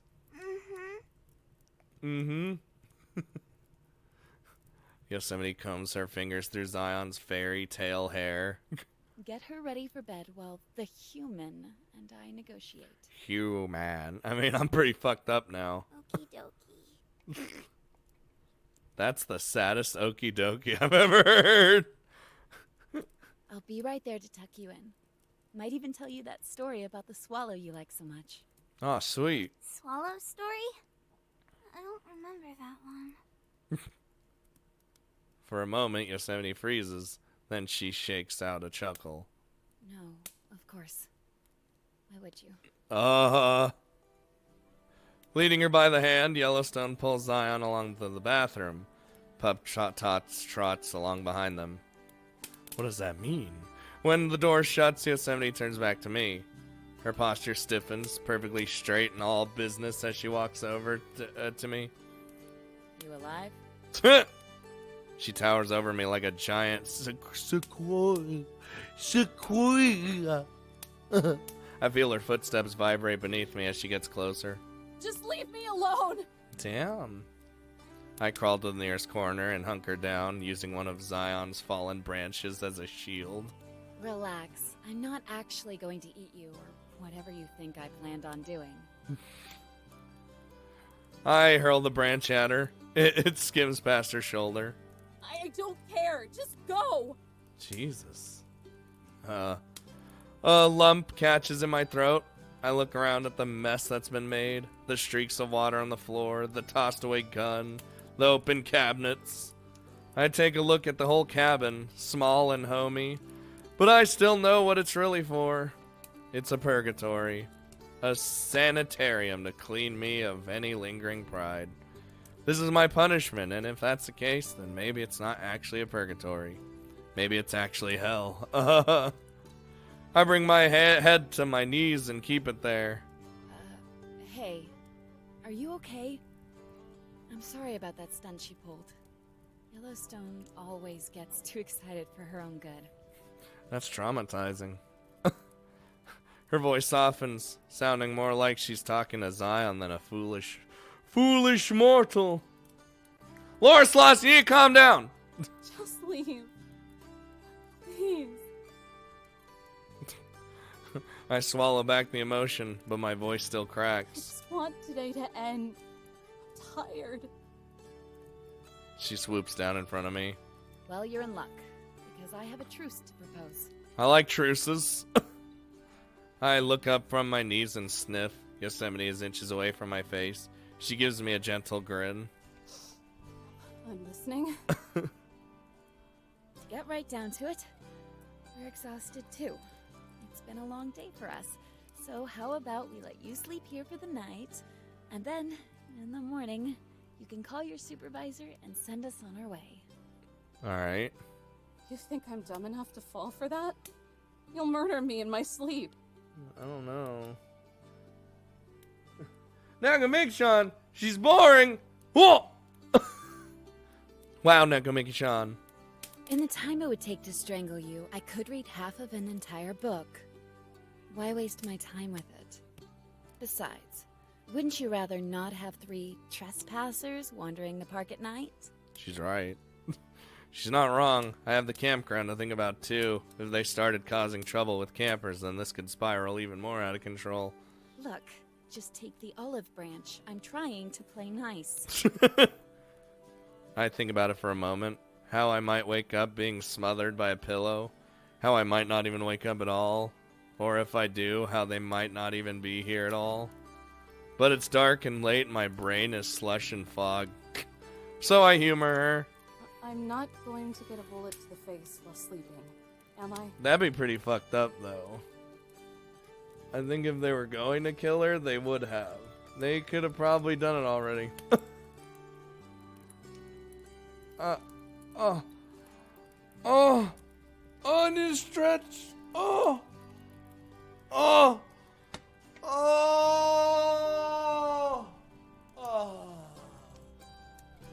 that feels good. Only Neanderthals use guns. I think you're proof enough of that. Hey! Yes, us humans, specifically Americans, love our guns, but it's an insult, but she chuckles. It's not very funny to me. I think again. And I get the bed?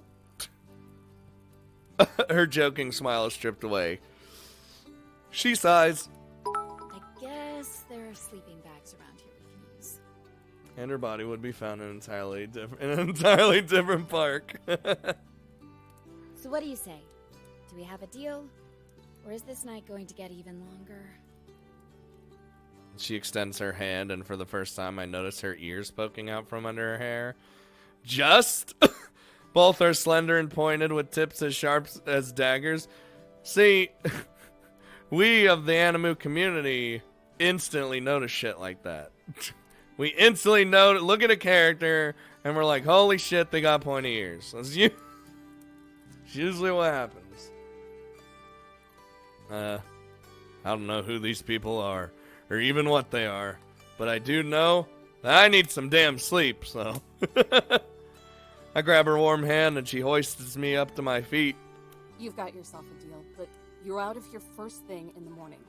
Alright. Well, okay, bye. First thing in the morning, huh? And it's morning, and I'm dead. I'm confused. Isn't there a fourth being still missing that isn't introduced with a name? Is there? I mean, I don't know.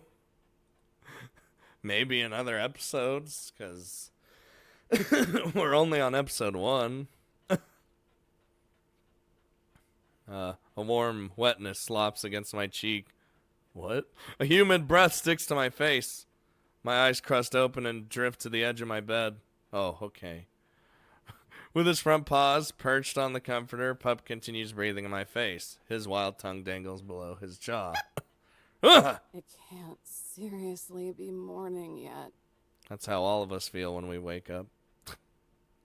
He pushes himself off the bed and scampers away, sliding across the floor like an ice rink. Dude, when I was younger, I hated going to sleep, but now when I'm older, I'm just like, bruh, you need more sleep.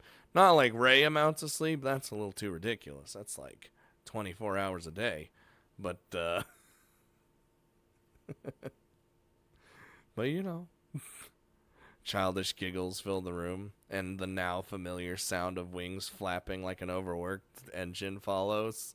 Zion huffs and puffs her way around the corner. Pup runs behind her. I couldn't have slept for more than an hour. The nightstand clock seems to confirm this, as foggy memories of me glancing between it and the intruders tucked away in their sleeping bags come back to me. 3:30, 3:45, 4:20, 5 o'clock, and finally 6:30. I feel like Goldilocks if she tried sleeping on the beds and the bears were hibernating on the floor. Just testing her luck. Testing her luck until she eventually gets mauled.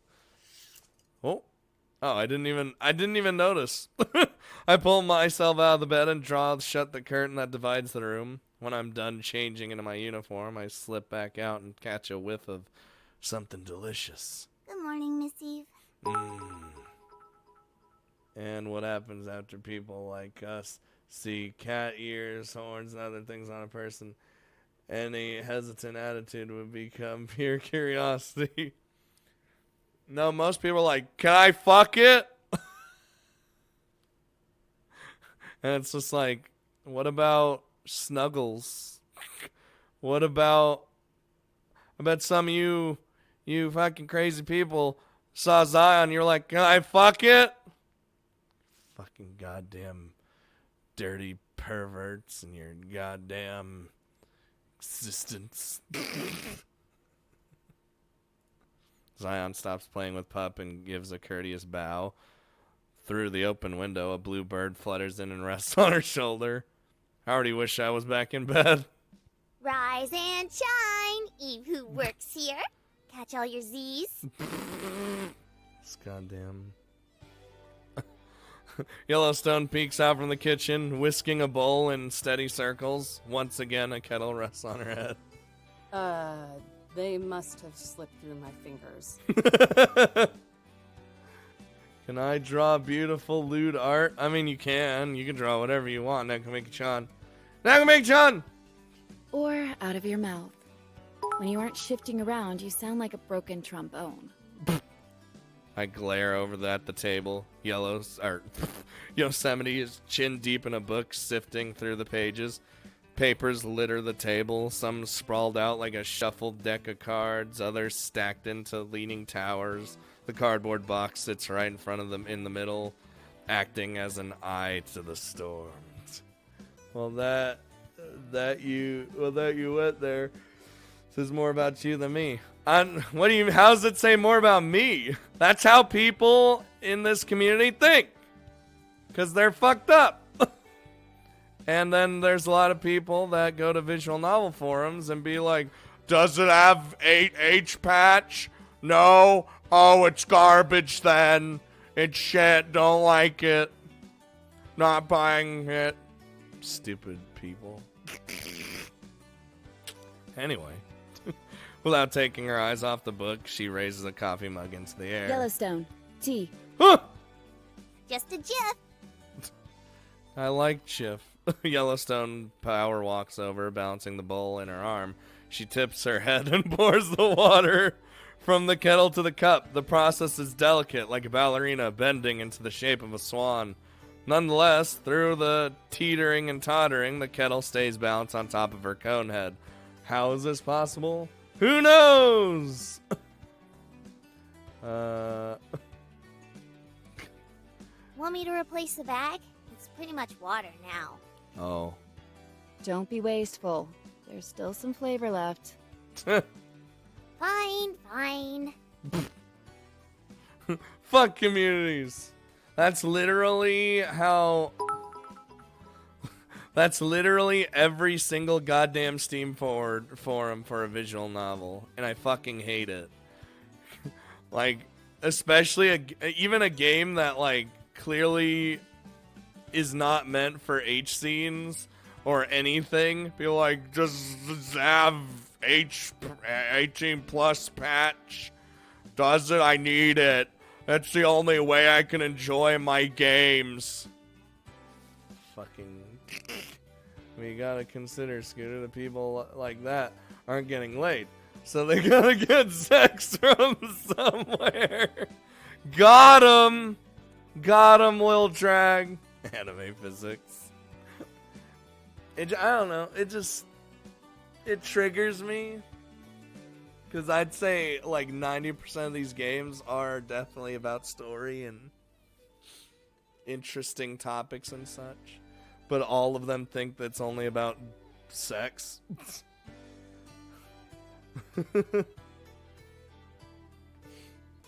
Excuse me. Yellowstone gives a defeated sigh, the same one I give every time I have to tell someone, yes, you need a permit to fish. How about you, Eve? I saw you chugging coffee last night.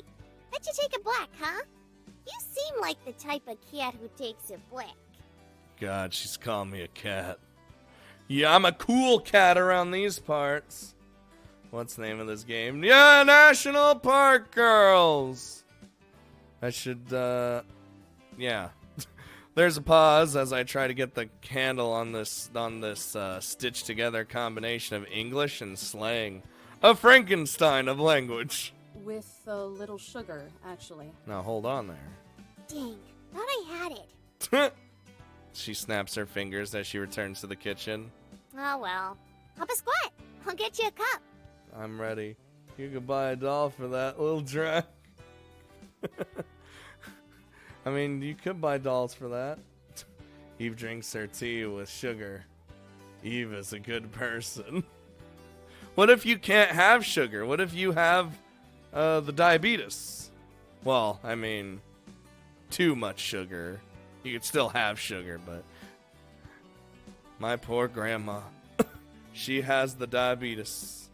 And she's always like, can I have these things without sugar? Because if I have too much, I just die. And I'm like, oh, sorry, grandma.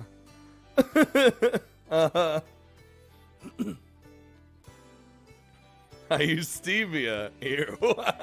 Wow. You can't say anything bad about Nekomake-chan play. Don't do that. Squad a what? Oh my god, it's not...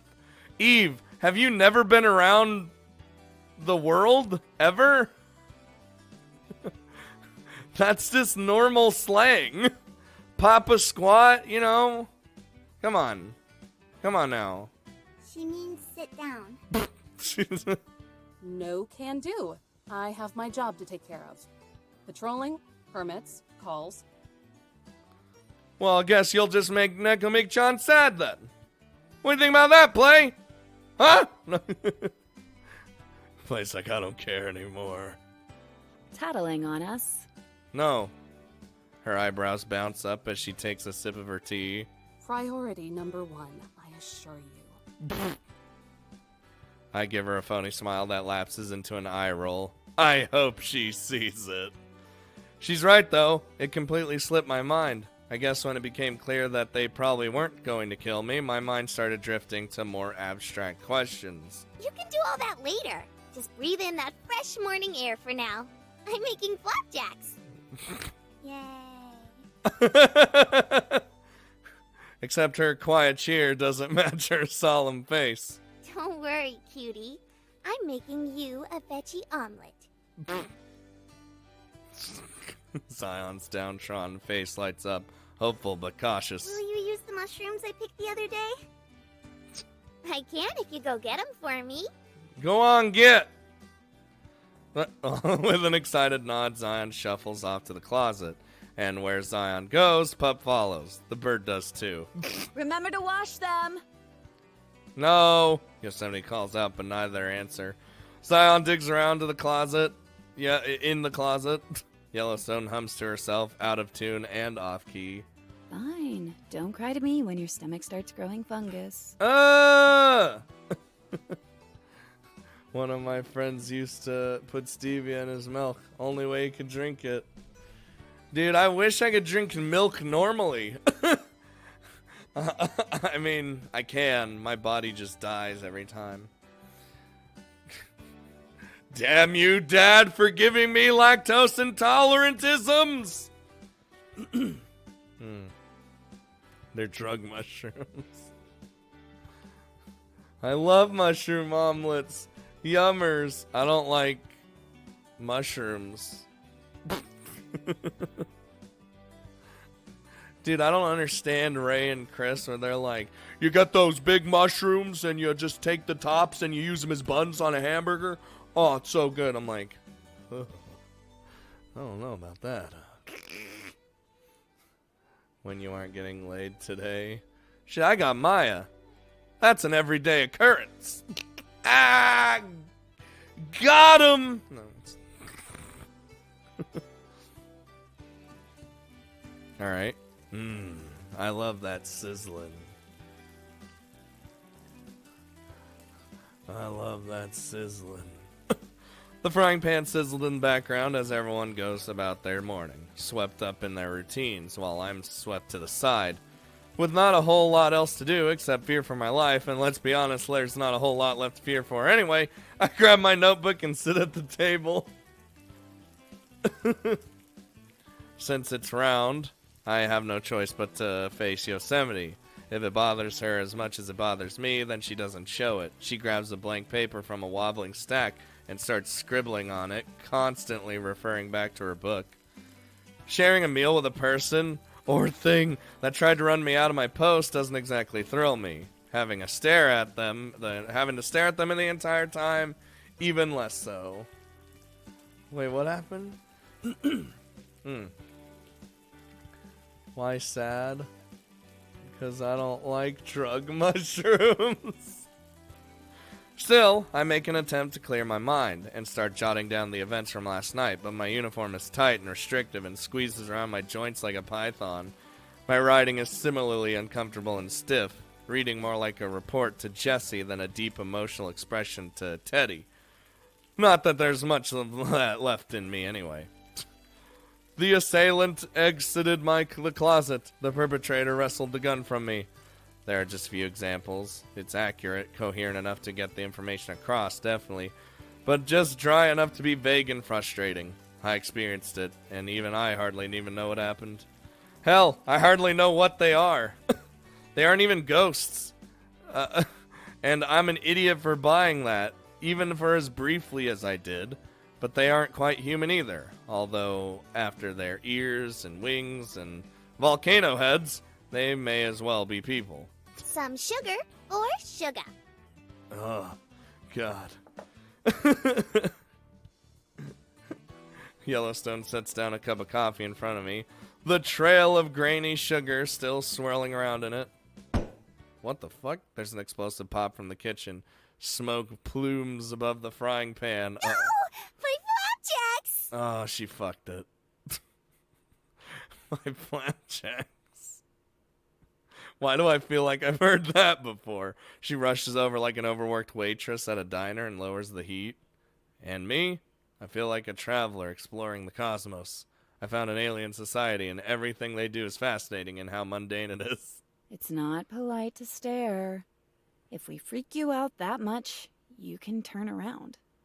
Or leave. That would work too. Or leave.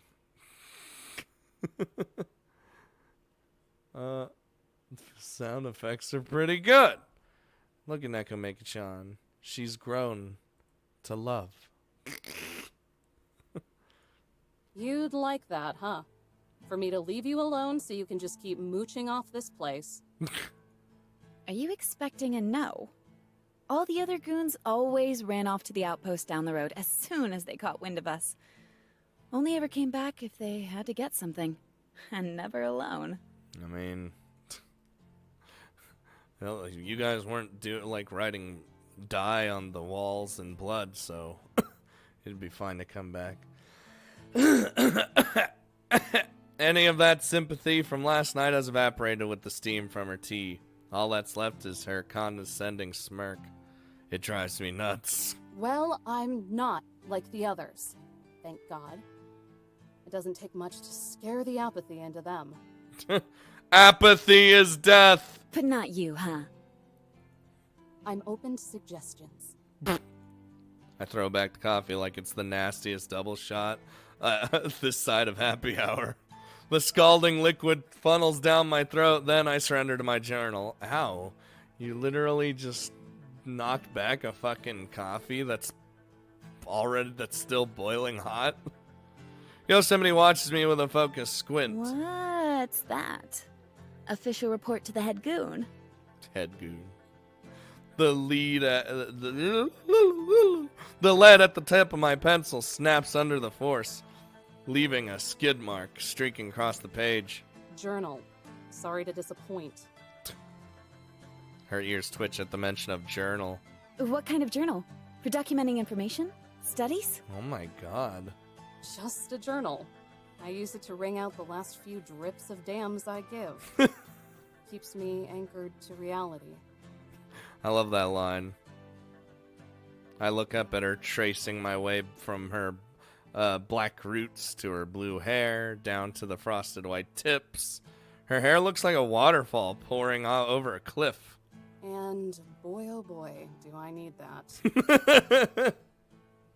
She deflates, as if I'm the one responsible for sucking out all the wonder and curiosity in this world. Suppose I should be proud of you, though. Mm-hmm. I keep writing. Don't even bother looking up. Don't even. After all, how many of you suits actually know how to write? Wow. God damn it, I can't help myself. You think we're dumb? Yes, you're all Neanderthals. I think you're uneducated. Damn! Look, I'm not wild about my coworkers either. Glad we're in agreement. But give us some credit. Or at least give me credit. You know what a school is, right? Something I assume you didn't go to? Damn! No. For me, school was years worth of crap I had to sludge through to even get a sniff. Well... And was it worth it? The question is like a splash of cold water to the face. It forces me to decide on whether I want to give an easy answer or the answer that lurks in the back of my heart. Popular opinion is a giant no. It might be if people cared, but they don't. And even if I thought it was, if those people are the ones I'm protecting this land for, nothing will ever make it worth it. Which one of these two is actually the Soon? I don't know. Tara Colt's not here, so he's the Soon, expert, so we can't find out unless he knows for sure. Any other character archetype we can find out real fast. Yosemite yawns, her face slumped against her cheek in boredom. She returns to her book. Wow. I was almost expecting something insightful. Play can point out the dead ones. Don't like the answers? Don't ask the questions. It's not the answers that bother me. It's the rotten little mind behind them. Lightning cracks between us. We glare at each other in silence. My eyes will roll out of my head before I blink. You two can duke it out after breakfast. Time to chow down. After breakfast. Dude, I could go for some breakfast. Oh. Here's what you do. You get some fucking scrambled eggs, fuck any other type of egg. You either 2 to 4 eggs, depending on how hungry you are. You whisk them up, you put a little salt in there, not too much, a little pepper, and then boom, you got some eggs, and then you put it on your plate. Then you fucking cook some bacon and sausage at the same time so that the oils and grease from both of them swirl around each other and create a sensation of food. And then when you put them on the plate, then you look at them and you go, all the while you're making some toast to then put some butter on. Just butter. You don't put some jelly on there. Just butter. Butter's fine. And then what you do is you make your hash browns. Oh.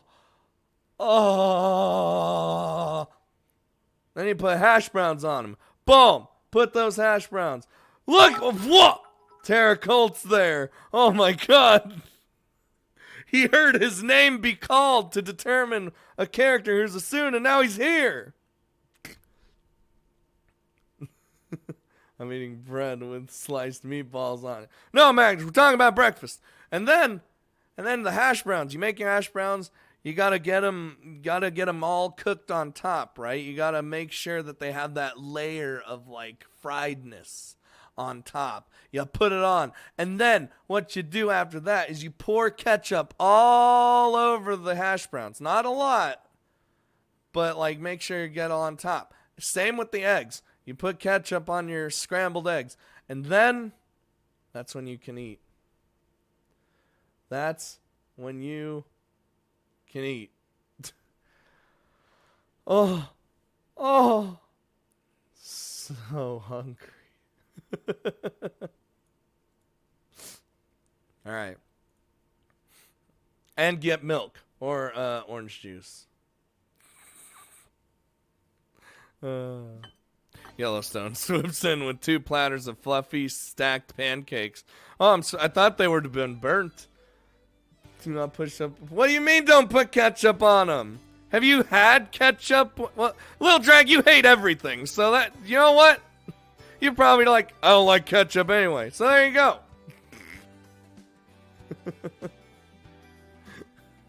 Yellowstone, yeah, a thin slice of butter slides across both of them, melting down the sides and mixing with the syrup. Oh! Is it just, I don't know if it's just me, but I prefer pancakes than I do waffles. I just like the soft fluffiness of pancakes, whereas waffles are like the more harder kind of hardened veteran of the morning cake foods.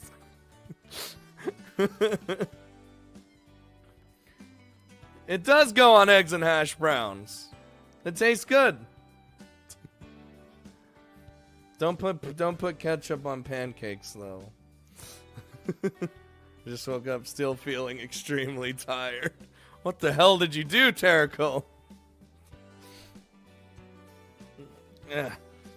I poke at the pancakes with my fork. Is it poison? It seems safe. In fact, it looks delicious. Like a picture ripped straight out of a menu before you get the real soggy thing. Cutting a pie-shaped sliver off, I dip it into the shallow pool of syrup that's accumulated at the sides of the plate. Why not? If it's poison, at least it's going to taste amazing.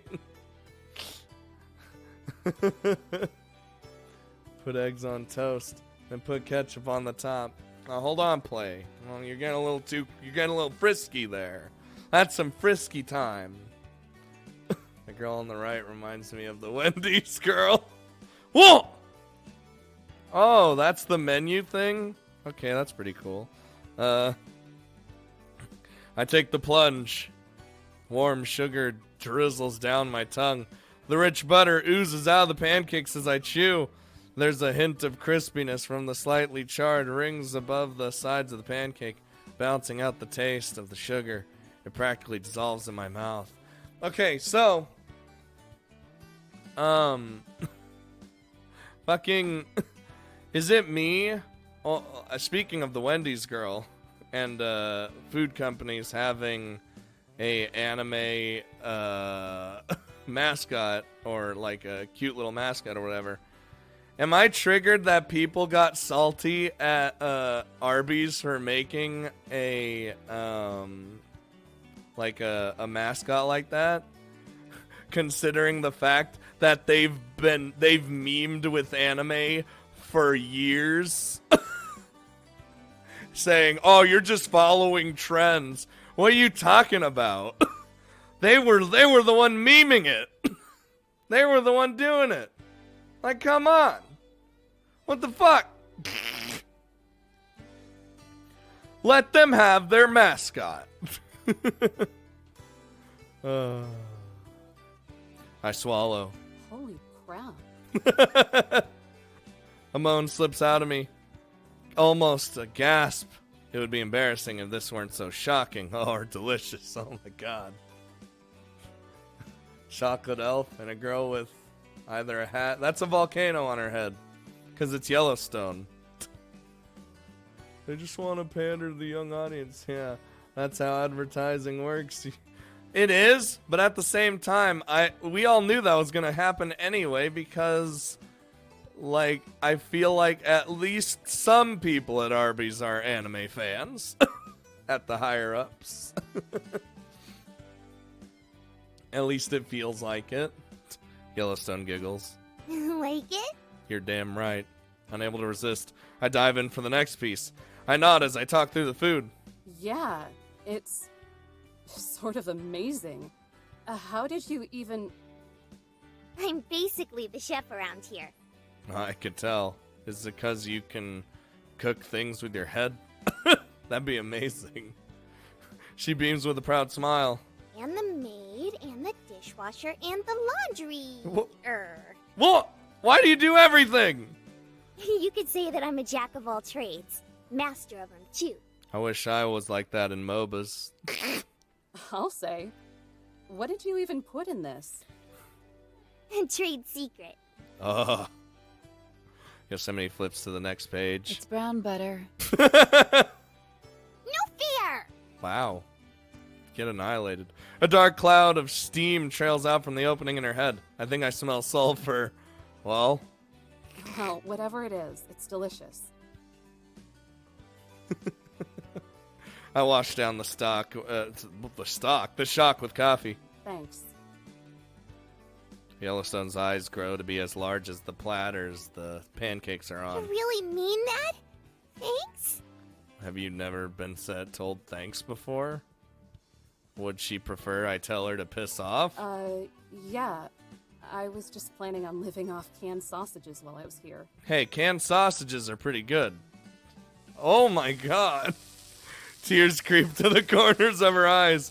A whimper, then a geyser of water erupts from her head. Whoa. Holy smokes. I didn't think being complimented would feel so good.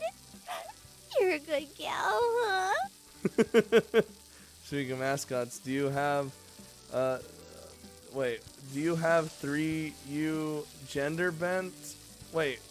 Do I have 3 gender bent you, Chibi, and Billy Williams? Pretty much, yeah. Billy Williams is kind of the unseen. We don't have, that's the problem with Billy Williams, though, is we don't have art, of Billy Williams. So, he's not really included a lot of the time, but he's kind of always there anyway. So, yeah, we have 3 mascots, technically. Oh. The water umbrella's over her as she moves in for a one-armed hug. Not overly fond of hugs, or getting my uniform soaked with tears before work, or touching. I scoot away from the chair. Oh, it's Play! Ah, that gives me an idea. I'd hug Play. I'd hug him and love him. And hold him and princess carry him. Speaking... I wonder if she does that during naughty time, too. She bounces back like a spring. The whiplash gives me a concussion. What if, and stay with me here, instead of us leaving or you leaving or anyone leaving, what if we just live together? Huh? Is that a good idea? Absolutely not! Like last night, but every night. Just give it a think. We already have a solid setup here. We could keep the place nice and tidy while you're wage slaving away all day. Wage slaving. Feels bad. Feels bad, man. I'm too stunned to outright decline with any kind of resolve. Shameless naivety The kind tied with a bow and given to you is impossible to answer with harsh realism. It's genuine and it's familiar. And if the food will always be this good, maybe the idea isn't what, Eve? Isn't going to happen because that's the only thing it is? Remember why you're here. Look outside, look at the land you love, and look at the scavengers that stomp over it. Now remember why you're here. I'm only here because it's my job. Last I checked, woodland sprites aren't on the payroll. The pancakes were good, but I'm still radioing this in. No! Yellowstone's excitement is snuffed out like a candle. Aww, I thought it was a pretty good idea. It is a pretty good idea. Yosemite heaves a small sigh of relief. Stop scaring me like that. I've had more than enough of Miss Misery. Before I can bite back, Zion scampers up to Yellowstone with a cutting board. The blue bird from earlier picks at the dried mushrooms that line the board. Does that mean we'll have to find a new home? Aww. She stares down at the mushroom dejectedly, but Yellowstone reassures her with a smile. Don't worry! Yosemite knows a lot of neato places to hide. We can just trust her to take care of us like always. How come when Zion pops up on the screen, it's just like, aww, we can't kick him out of the home? We'll be back soon. She won't last long. Excuse me? She leans into the table and locks eyes with me. It's the eyes. They're almost as dull and lifeless as the others. I don't give her an inch, remaining flat and unblinking. Your flapjacks are gonna get dull and lifeless if you don't eat them soon. Oof. Yellowstone shuts Yosemite's book and scoots the platter forward. Like a sponge, the pancake has absorbed most of the butter and syrup. With a futile grasp, Yosemite stretches for the book, but it's just out of reach. She sulks and then stabs the pancake with a fork. I was reading that? Now I'll have to find my place again. Yeah, you'll be fine. Too smart for a bookmark? Smarter than you. Damn! We both take a bite out of our pancakes. Between chewing, I give her the fakest, most plastic grin I can manage, forcing the dimples until it hurts. She does it right back. It's like staring into a twisted funhouse mirror. It ain't a big dealio. Your brainiac butt has read all those books at least 50 times by now. Dealio. It is a big deal. You'd be surprised by how much you don't pick up on the first time around. Her gaze drifts over to Zion, who is now crouched down with Pup, letting him sniff the mushrooms. A touch of sadness flashes through her eyes, and for the first time I notice the bags under them. Or how much you forget. Too bad Eve isn't sticking around long enough for us to use her credit card. You could have ordered tons more books. And groceries. More fresh veggies, please. I'm sorry, what?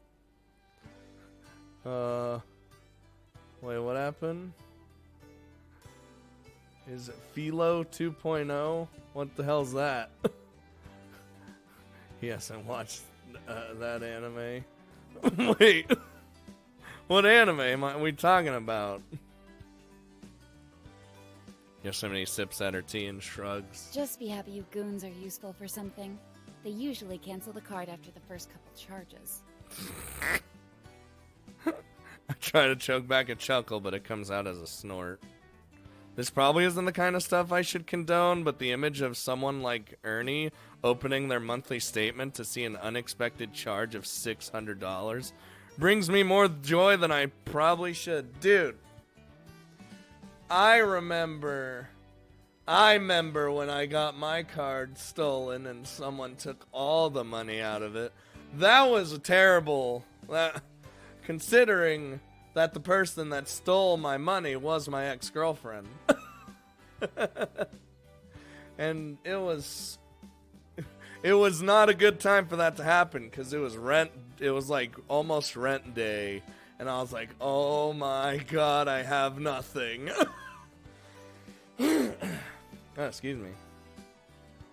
Oh yeah, I haven't watched that anime yet.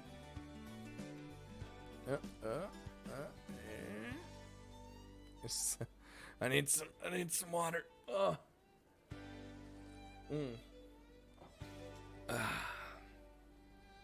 Alright. And honestly, screw Ernie. Tugging at Yellowstone's jacket, Zion raises the cutting board up as the reminder. Omelet. I'm gonna croak from hunger. Yosemite winces at croak. Please stop teaching her your second language. But Yellowstone ignores her. She bends down and takes the board, her expression melting into one of complete adoration as she gushes over Zion. Sorry. Do you want spinach on it too? I don't know, man. Mm-hmm. Don't cook it with butter though. Too much MSG. I don't even know what that means. Huh? Are you sure? I want you to have enough energy to go hiking with me later. I don't think so. After you're done here, there's a whole lot of cleaning up you have to do. Oof. Give me a break. I just swept the other day. And now the kitchen is a disaster zone. Clean before we leave. Isn't the whole place a disaster zone? Grumbling to herself, Yellowstone slouches back to the kitchen. Maybe things wouldn't get dirty so quick if you actually rinsed your dishes. Damn! What was that? Yeah! Nothing, Chief. Yosemite returns to her book, occasionally picking at her pancakes. When she's positive Yosemite isn't looking, Yellowstone pokes her tongue out at her. It's weird. I wouldn't expect some kind of hierarchy to exist among them. But Conehead and the Pixie seem to revere her like some big sister. All that's missing is they're flipping through a nature magazine while hogging the phone. Girls still do that, right?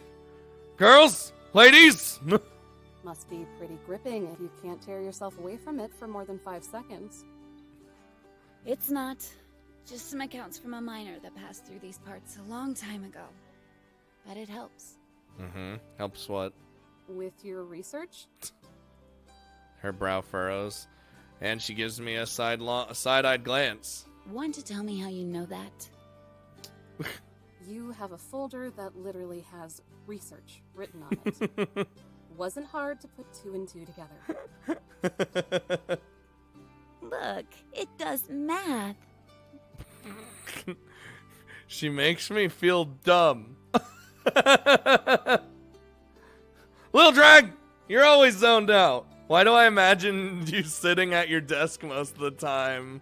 Or at your phone or whatever you are, just like, and then you hear, Little Drag. And then you're just whoosh, back to reality.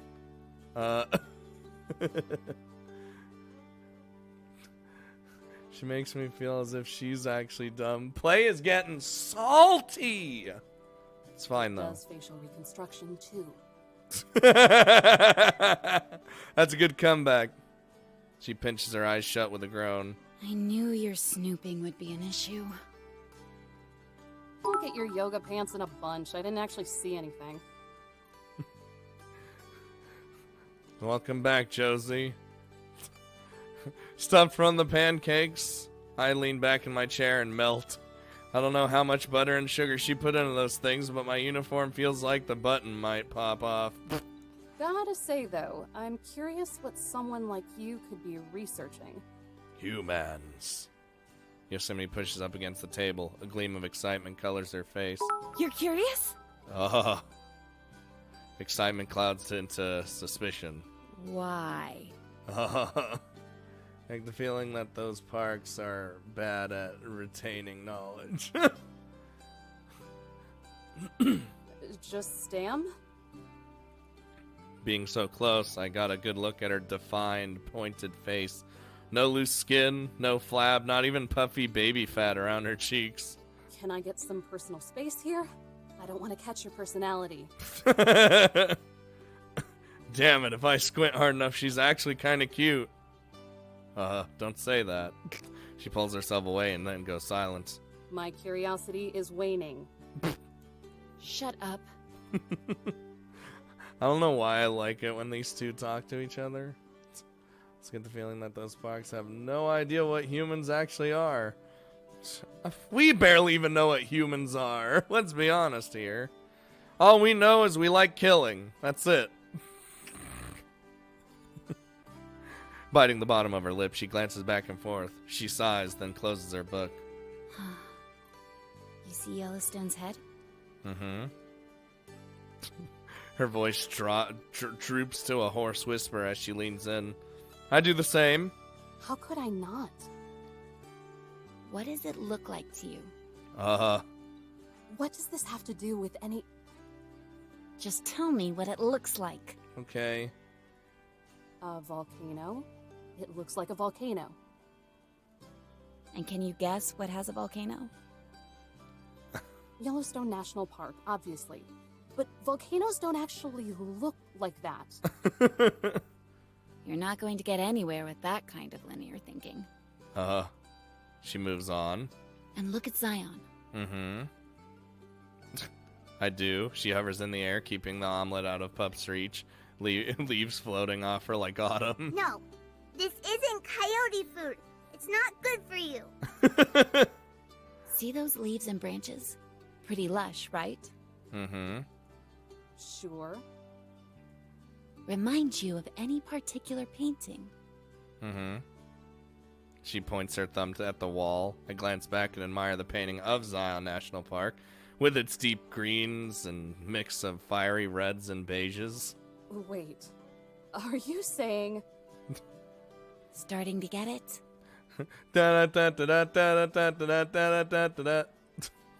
My mind skates to the obvious.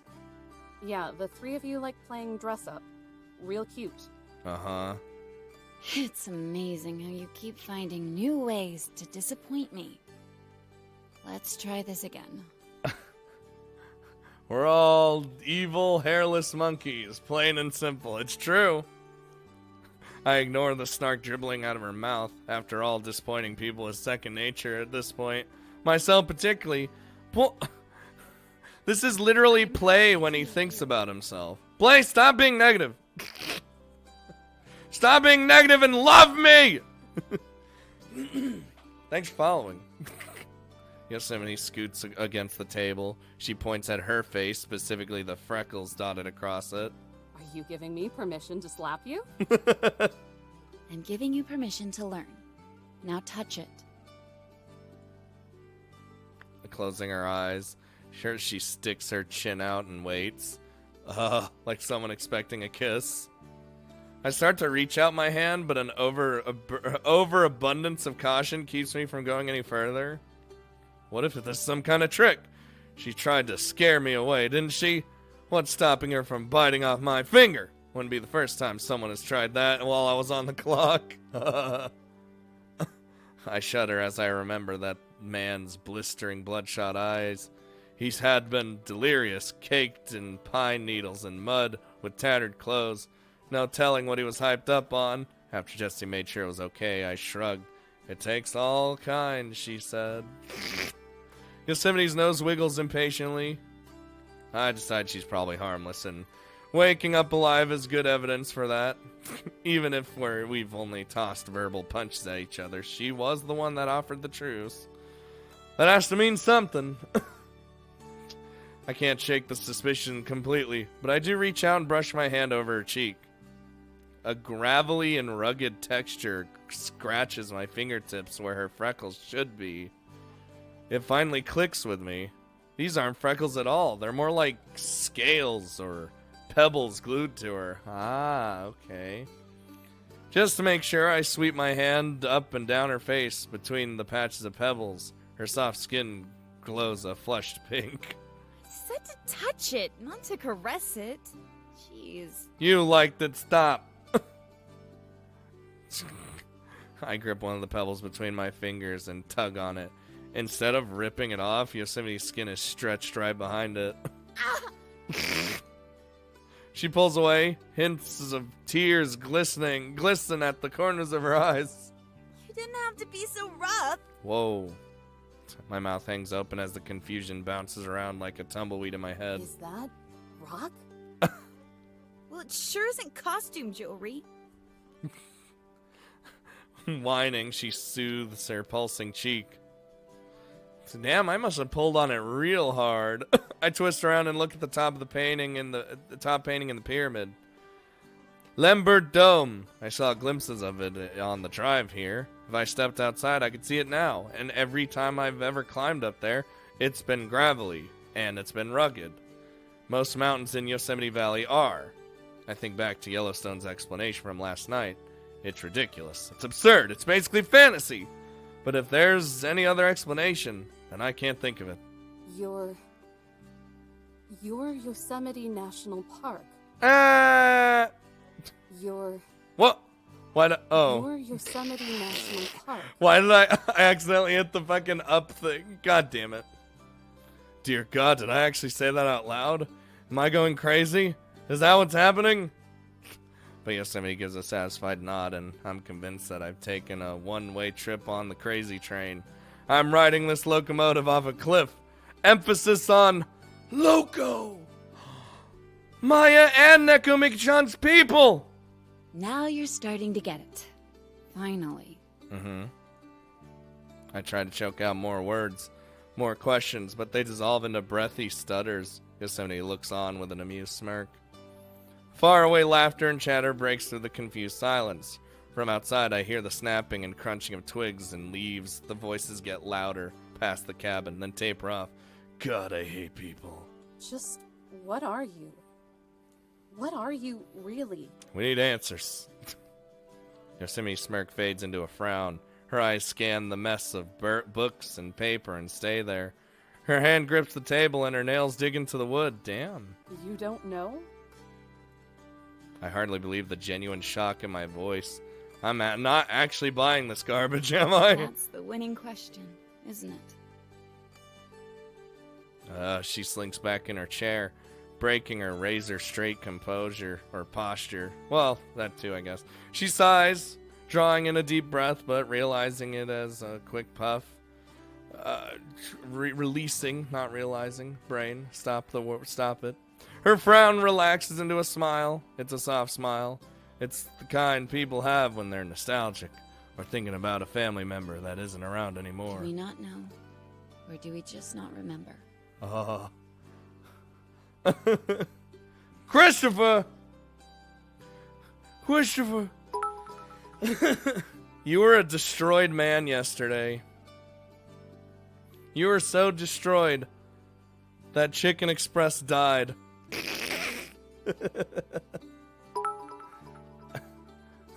You were so sad. So upset with your life. Not real, Chris. God damn it.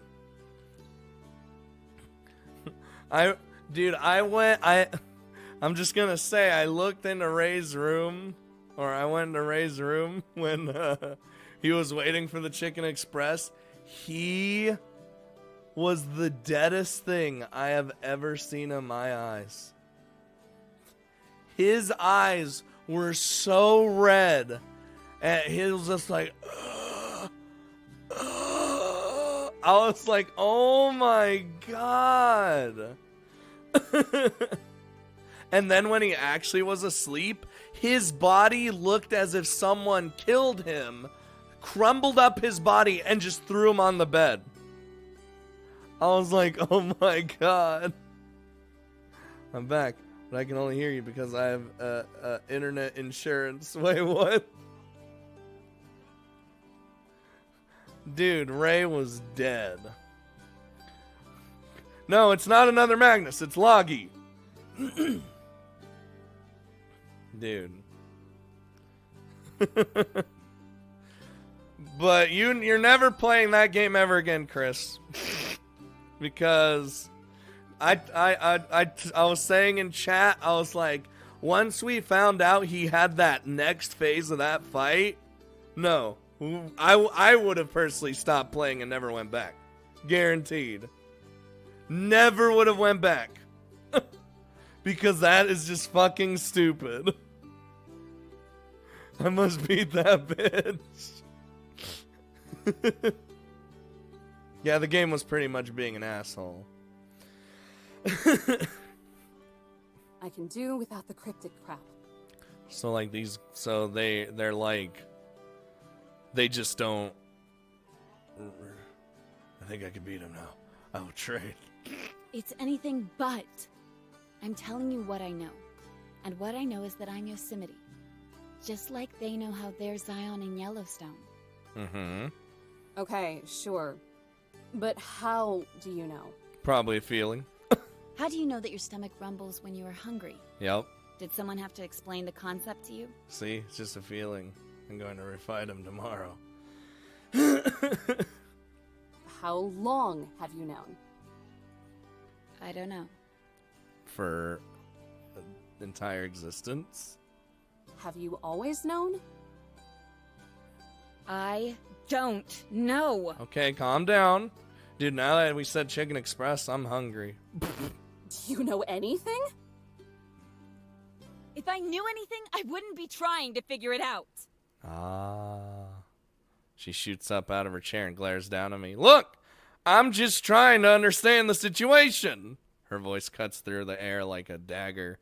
Her little outburst throws the room into silence. Yellowstone coughs from the kitchen. Pup's tail spikes up in alert. I stare back, pretending to be unfazed, but secretly I'm tense. My muscles flex against my uniform. Chicken Express? I could go for some Chicken Express.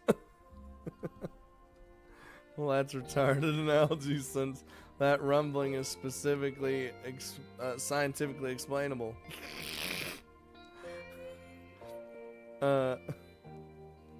We could, to make up for the rage. After stream, we'll go to Chicken Express.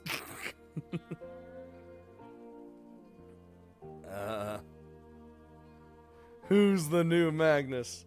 Magnus is always going to be Magnus. We literally ripped Magnus out of Loggy's name, and now it's just Loggy. In the thick silence, Zion tiptoes over to the table. She latches onto Yosemite's hand, her own tiny hand only managing to wrap around 3 fingers. Wordlessly, she gazes up at her with deep, pleading eyes. Yosemite's sharp face softens back to that solemn smile.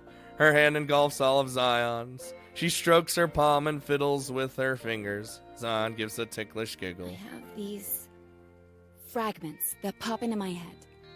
Bits and pieces of a language I don't know. Faces I don't recognize, but seem familiar.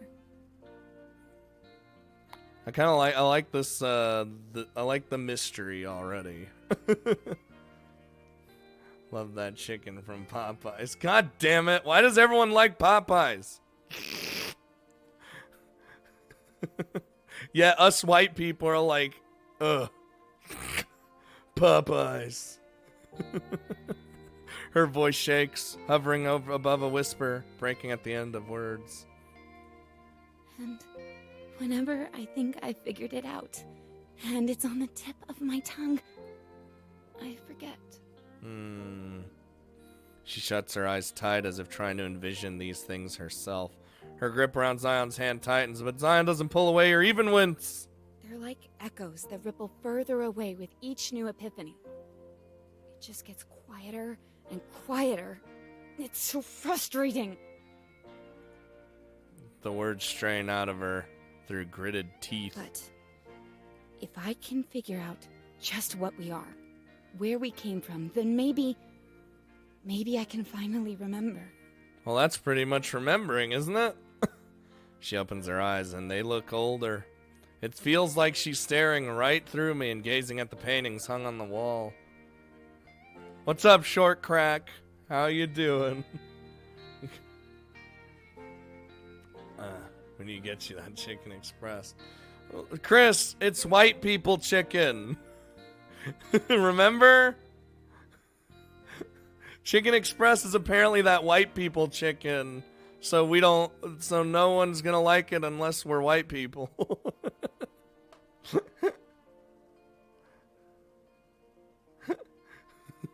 It is white people chicken. Fuck you, little drag. Cause like, here's the thing about Chicken Express is it definitely is not like seasoned chicken. It's kind of just you know, it's chicken, but fried chicken. Boom. Well, I don't know what kind of oil or whatever they use, but whatever. There's no, like, seasonings on it. You gotta put that shit on yourself, and they do have that stuff, so... Like, it's not like it's already seasoned, and they got their own secret seasoning recipe or whatever. And the gravy's pretty good. That doesn't mean it isn't white people chicken. Yeah, it's basically chicken with no seasoning, is what it is. But the seasoning they do have in the packets is pretty good. The casual racism, though. Look, I'm white! We can say whatever we want! We know white people are terrible!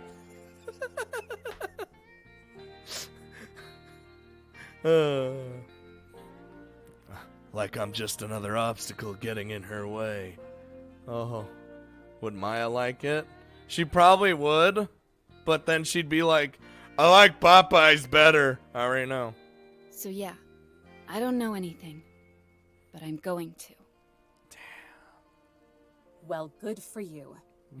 Like we're just so disinterested. Wow.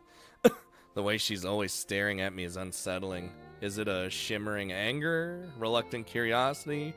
I don't know. And if I knew what was good for me, I wouldn't care. I whistle for Pup. He bounces over and in a moment of impossible patience, sits at my feet. He looks up at me, his sad brown eyes connecting with mine as he licks his chops. Now there's a stare I can care about.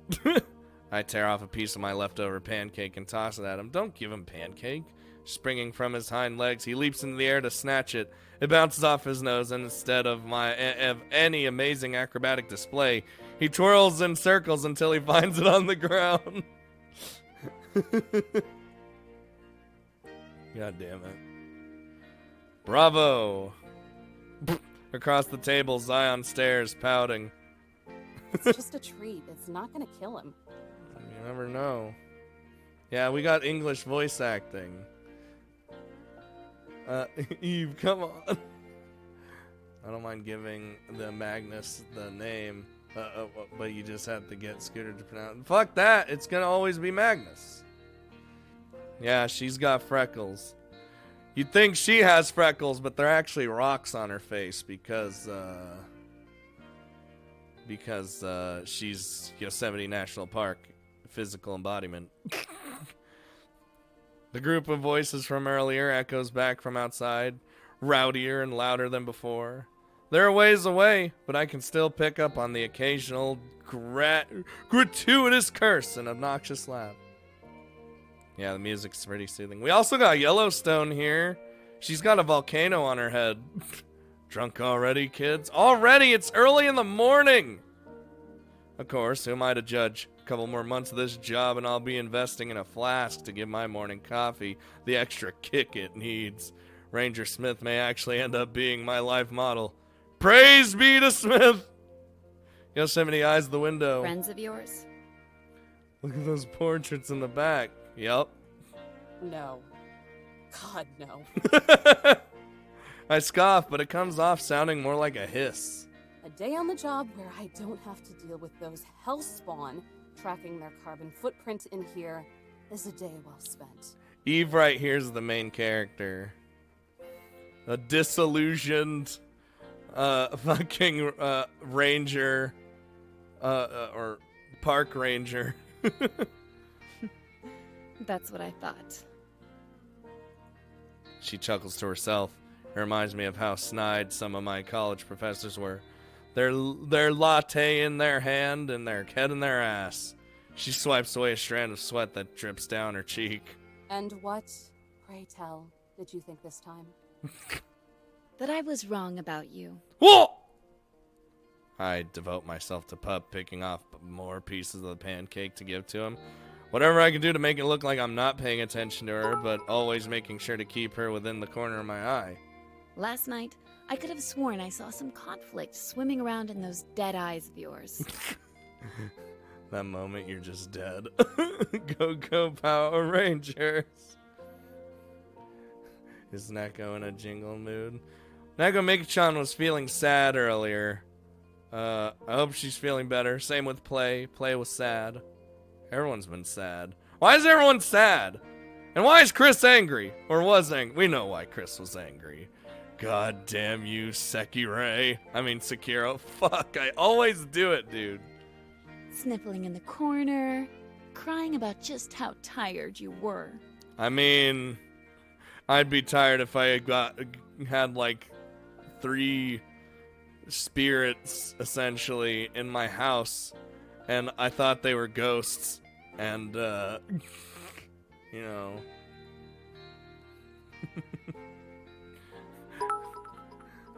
I'm almost never sad. I'm almost always content and even happy. Dude, Magnus is living the dream. Well, Magnus, that's because you're sitting in your front lawn. Well, okay, this is the new image of Magnus. Magnus in his fucking robe. His fucking, very elegant red, purple and black and reds robes and shit. With his long flowing hair. Scepter in one hand all the time. Computer at the other. His computer's outside for some reason. And inside he has a million more computers. And he just rocks in his chair. Waiting for kids to be on his lawn so he could zap them with fucking lightning with his powers. Because he's a goddamn sorcerer. with his pockets filled with money. Dude. Chris needs to draw that. That's the new inspiration. I love to see what's happening in the game. Me too. We're figuring it out. Unzipping her jacket all the way, she starts to fan herself, but that slight breeze doesn't cool down my simmering blood. It's like she's trying to roast me until I burn. What gives her the right to pry? To poke at me until I spill my guts. I'm not here to be judged. The only conflict last night was you 3. Of course I'd be tired. Why do you care? See? Because I'm tired too. Tired of you people prioritizing that ranger image, so people don't realize you're actually hired thugs. What? You're just one branch on a tree that doesn't even care about you. A bureaucratic arm I'd rather see cut off than fester. You're not here to educate. You're not here to preserve. Not unless preservation looks like a permit. Damn! Just fucking destroy my soul, why don't you? No. You're here to protect the bottom line. To shake people down when they just want to get away from the hell you've created. To make sure there's enough resources intact to vacuum money up when your masters come calling. Damn! I've seen your type before. You don't care. Putting on that dumb hat just makes you think you do. You're wrong. I was different. I actually did care, right? There was never any glory in this. Just a slow descent into misery. Unless that's where the glory's at. Pride for being a glorified security guard that doubles as a janitor, cleaning up the messes of the only people lower on the totem pole than me. So she's basically saying nobody should take care of the park so people can freely fuck up the wilderness. Like, I kind of get it, but at the same time it's like, it's kind of a weird view to think about. Because the only thing that separates them from me is, what? Me caring enough to be miserable for it. But of course, if I'm miserable, that means... You're right.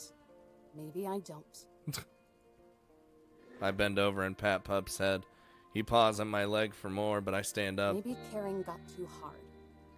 Maybe it wasn't worth the pain it caused. I guess a lot of rangers just become jaded. Like, they're like, yay, I care. And then, nope. I take several steps, stopping at her chair. There is one thing I care about, though. Mm-hmm. Sweat runs down Yosemite's cheeks and streams. She pants heavy breaths under... Oh, wait. Her chest heaving in and out. Getting you the hell out of here. I'm radioing this in. That's right, Eve. Do what you gotta do. What you should have done all along. I start for the fossilized radio on my desk, but Yosemite shoots out of her chair. Zion cowers back. Go ahead. Do it. Prove to me you're just another. Yeah, she's not doing so well. Oh. Well. Her voice dissolves into breathy air. There's a solid thump. When I turn around, she's sprawled out on the floor. Yosemite! The fuck just happened? Before I can even connect the dots, Zion and Yellowstone are already at her side, on their knees. See? She's got a...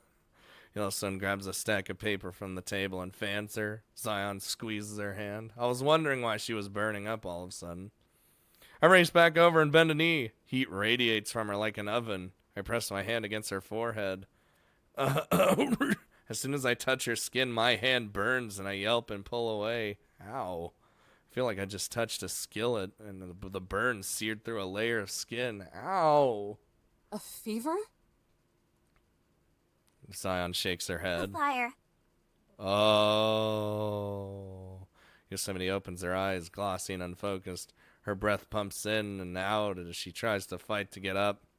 Don't move. You'll make it worse.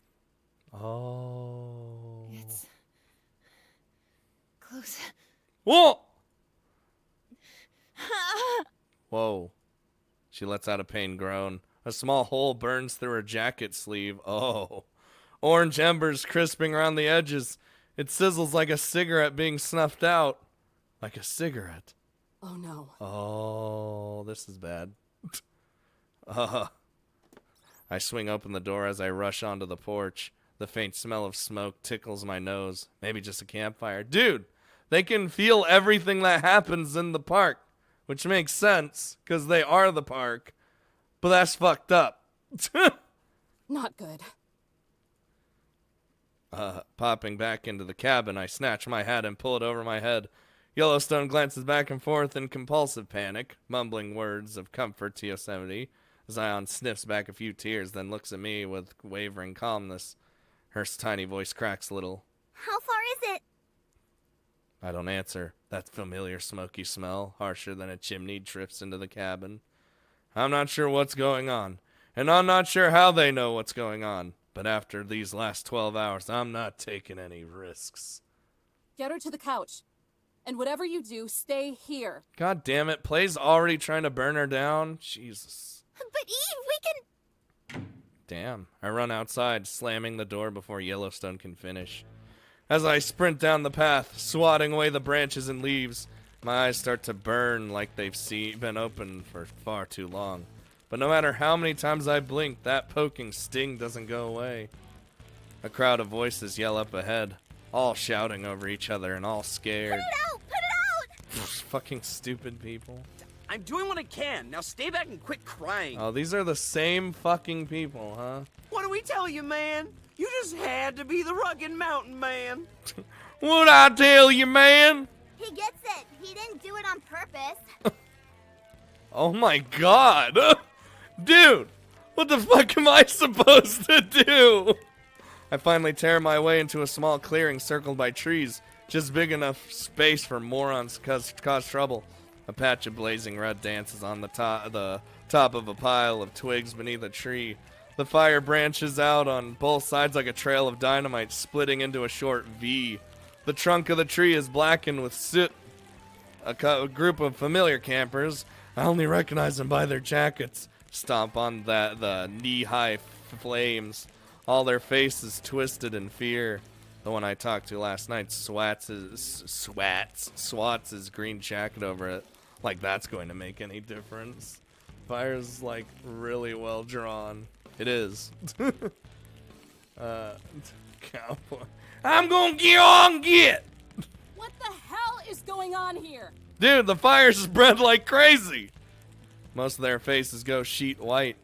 And for a moment, they forget about the fire. The kid with the green jacket just keeps swatting the ground, yet whenever he lifts it back up, the flames climb that much higher. You. 3 seconds to tell me what happened. I feel like I don't have 3 seconds. I point at him, and this time he manages to pull himself away. He turns to me, his eyes red and watery from the smoke. We were... Uh-huh. 1. I thought I put it out. 2. I didn't mean to. Dude, you're wasting time.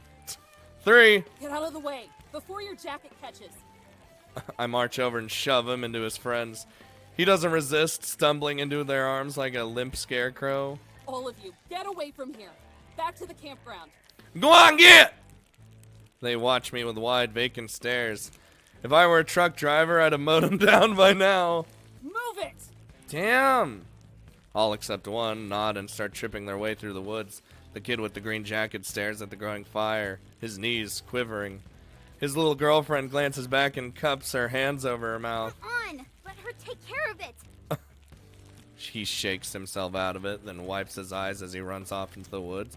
Dude, I feel like if I made the fire, I would be like, no, I gotta stay here and try to put out what I did. You know, well, I'm American and I camp all the time.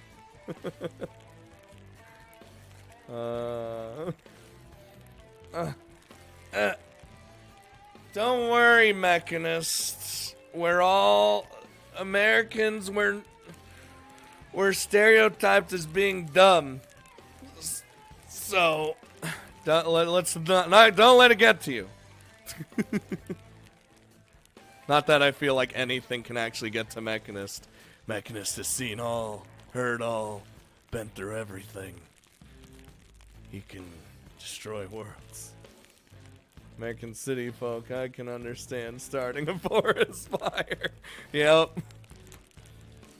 My attention turned to the fire. Stomping on it would just submerge me and waist deep in the blaze. Oh. The base of the tree trunk ignites and the embers float down onto the scattered path of twigs that make lines for the surrounding trees. I dig my boot into the ground and kick clouds of dirt onto it. Specks of embers are snuffed out, but the fire remains just as tall. What the shit? How am I supposed to do all this by myself? Basically fucked. Young people and alcohol make for a bad park experience. Yup. The sum of intelligence on a planet is a constant. The population's growing. Unstrapping my walkie-talkie from my waist, I press the comm button and speak into it. Though, to whoever's listening in, it probably sounds more like an anxiety attack. To Illuminae Station, this is Ranger Adams. We have a situation behind the cabin post. 1070. I repeat, 1070. Get dispatched to send out a fire unit. How long is that gonna take? A broken voice crackles through the static.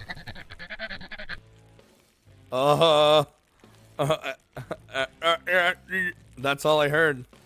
To Illuminae Station, do you read me? To Illuminae Station. Oh, it's all fucked. Oh, we're fucked. No backups coming. No backups coming. I look around and realize just how caged in by these trees I am. No wonder the signal's so jumbled. I didn't notice a fire extinguisher at the cabin, and the station is less than a mile away. If I ran, I could warn them, but with how quickly this thing's getting out of hand. I scanned the clearing. Snow is still on the ground, half melted and tossed around in random splotches. You know, we could have just gotten Yellowstone to spew fucking water at it. Wouldn't that be helpful? It's not a lot, but it could work. I scrape up as much snow as I can sandwich together. Clots of black dirt stained the white. It feels like dry ice in my hands. I toss it over the fire. Most of the snow melts in an instant, but a section of the fire is extinguished along with it. Dude, I'm resorting to fucking almost gone fucking snow. And pretty sure that was what Yellowstone was about to suggest. Yeah. We're fired. Get out of here, Lord Slots. For a brief second, relief washes over me, but just as fast, it tripped away. The fire flares up, engulfing more of the tree. I wince as the heat kisses my skin, the flames inching closer. A forest fire on the first day. Wonderful. The worst thing that you would want to happen. Taking 3 nervous steps back, I glance over my shoulder. If running to the station's the only way, I guess I have no choice. My legs bend, and I take the first giant step. But before I can take another, a shrill voice breaks through the woods. See? I knew she'd show up eventually. Yellowstone launches past the trees and into the clearing. Branches and leaves cling to her clothes. She skids to a stop. her eyes locking onto the fire. Okay, so that's happening. What are you doing here? You know. Eve, there you are. She offers a stiff salute. We're here to help. Alright. Her voice is muted, buried under the crackling of fire. We? Hello! I don't know what Zion's gonna do. Descending from above the trees, Zion flaps her wings as she glides down to me, stopping to meet me face to You face. can't do this alone. We're going to be true heroes this day. I told you to stay at the cabin. Miss Eve, if this doesn't get put out soon, there won't be a cabin. She's right. Her usual meek voice rings with mature clarity. Like an untamed weed, the flames shoot up taller. Branches look like candle wicks. Smaller flames snake to the surrounding trees, lighting the very soil aflame. I hate to bring non-park personnel into this, but she has a point. Fine. But as soon as things start looking hairy, I want you to get out of here. All right. They give hurried nods. Good enough for me. Congrats, girls. You're deputized. Gather up as much snow as you can and dump it on the fire. Dirt works too, but don't give the fire any extra fuel. Or just shoot water at it. Ma'am, yes, ma'am. God damn it. We all scramble to work. Yellowstone and I search for scattered piles of snow. We scrape them up by the armload and drop them into the fire. The snow evaporates before our eyes. I feel like I thought this would have gotten simpler as soon as Yellowstone showed up. I guess not. I guess we just forgot that she can cry and shoot water out. Zahn flutters up to the peaks of the trees, shaking any branches that are still coated white. The snow crumbles away, smothering large portions of flames. Sounds like sizzling bacon. Ooh, I love bacon.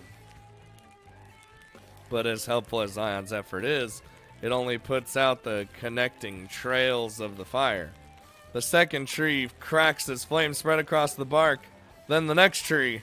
The smoke is harsh and oppressive, flying right into the back of my nose and filling my lungs with buckets of burning air. Squinting is the only way to see through the pain. I expect my eyes to shrivel up in their sockets. Though through a fit of pained coughs, I call out to Yellowstone and Zion, hoping the two blurry watercolors in front of me are them. No good. We need to get out. ASAP. Wait, I have an idea. Uh-huh. Save it. If we stay here, we're toast. No, she has an idea. The blur that I'm pretty sure Zion ignores me, turning to Yellowstone blur instead. Yeah, see? Yellowstone, you know I love you lots, right? Uh-huh. Of course I do. Love you lots too. But the fire. I know. Which is why I'm really super sorry for what I'm about to do. Please don't hate me. Oh, she can only do it when she gets, like, sad or something, huh? Huh? How could I ever hate my Earth ink? Zion raises up her tiny leg and stomps down on Yellowstone's foot. The snapping of branches and crackling of the fire isn't enough to disguise the crunching I hear as Zion digs her heel into Yellowstone's toes. Ow! Or pain. There's a broken whine. The pain is delayed. Why? The high-pitched whine cranks up a frequency, growing as sharp and piercing as a fire alarm. A few sniffs and it dissolves into bawling, shrieking straight into my eardrums.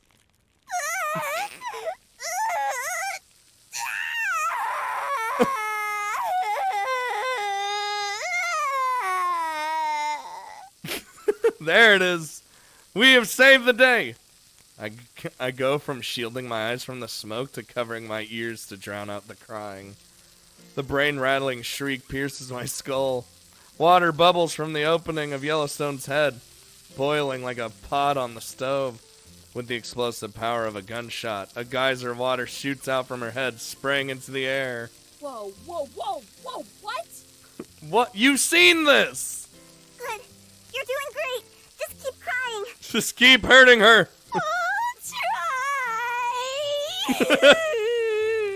I'll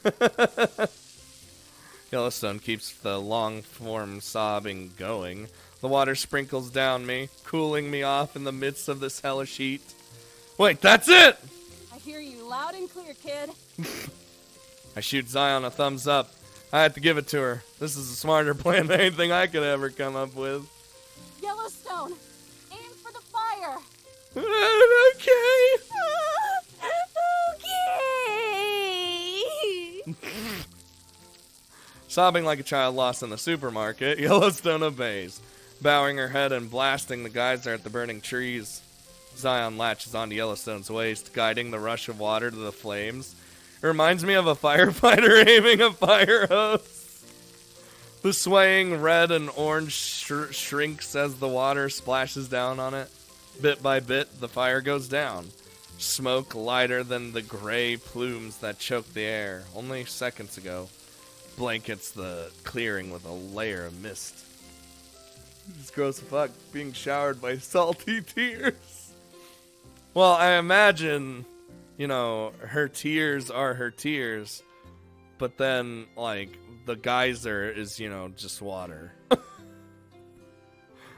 But I guess, you know, I like how the fire just slowly faded away. And everything's fine now. The roaring of the flames quiets into the snaps and pops of a campfire until all I hear are Yellowstone's hushed whimpers. Her tears in the geyser have dried up, as simple as twisting off a faucet. I hope it is. It's just made of tears. Oh my god. That's a lot of tears. The three of us hack out our lungs, retreating from the smoke so we get a better look.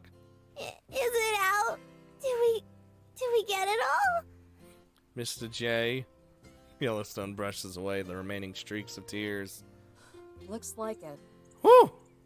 She's fine. I scuffed the heel of my boot against the dirt, just in case there's any stray sparks. Yellowstone!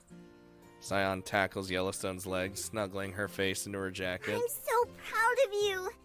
You did really good out there. You were so, boss. That's how you say it, right? Gee whiz. You really think so? She wraps her arms around Zion and brings her in for a hug. You did pretty swell out there, too. That was some quick thinking. Smashing your fucking foot. I crack a smile, and how can I not? We just stopped this whole section of the park from going up in smoke. Also, these two might be adorable. Still, I can't help but shudder at what would have happened if I weren't here. Of course they're adorable. Right now, Sean! And it's all because of those punks. Another group of careless campers. If it's not painting on rocks, it's hunting without a license. If it's not hunting without a license, it's somehow starting a forest fire in the biting cold of early spring. My smile, that small burst of happiness, is short-lived. A growing sense of duty lights up my guts, as raging as the fire. I start trudging my way out of the clearing. Miss Eve? Thanks for the help. You two need to get back to the cabin. Where are you going? To snuff out another fire before it spreads. The rage stews inside me, building like a pressure cooker. I storm out of the woods. Pups, howls, yelp out of the cabin as I pass it. Of course this would happen. Of course it would. How could Jesse think things would actually get better?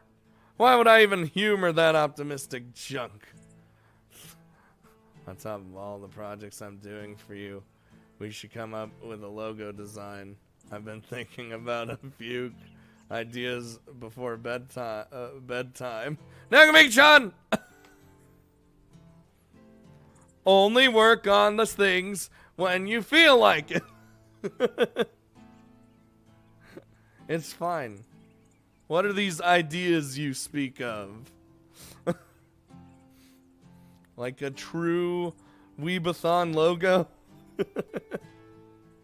After all this time, I should know better. I should know how these people operate.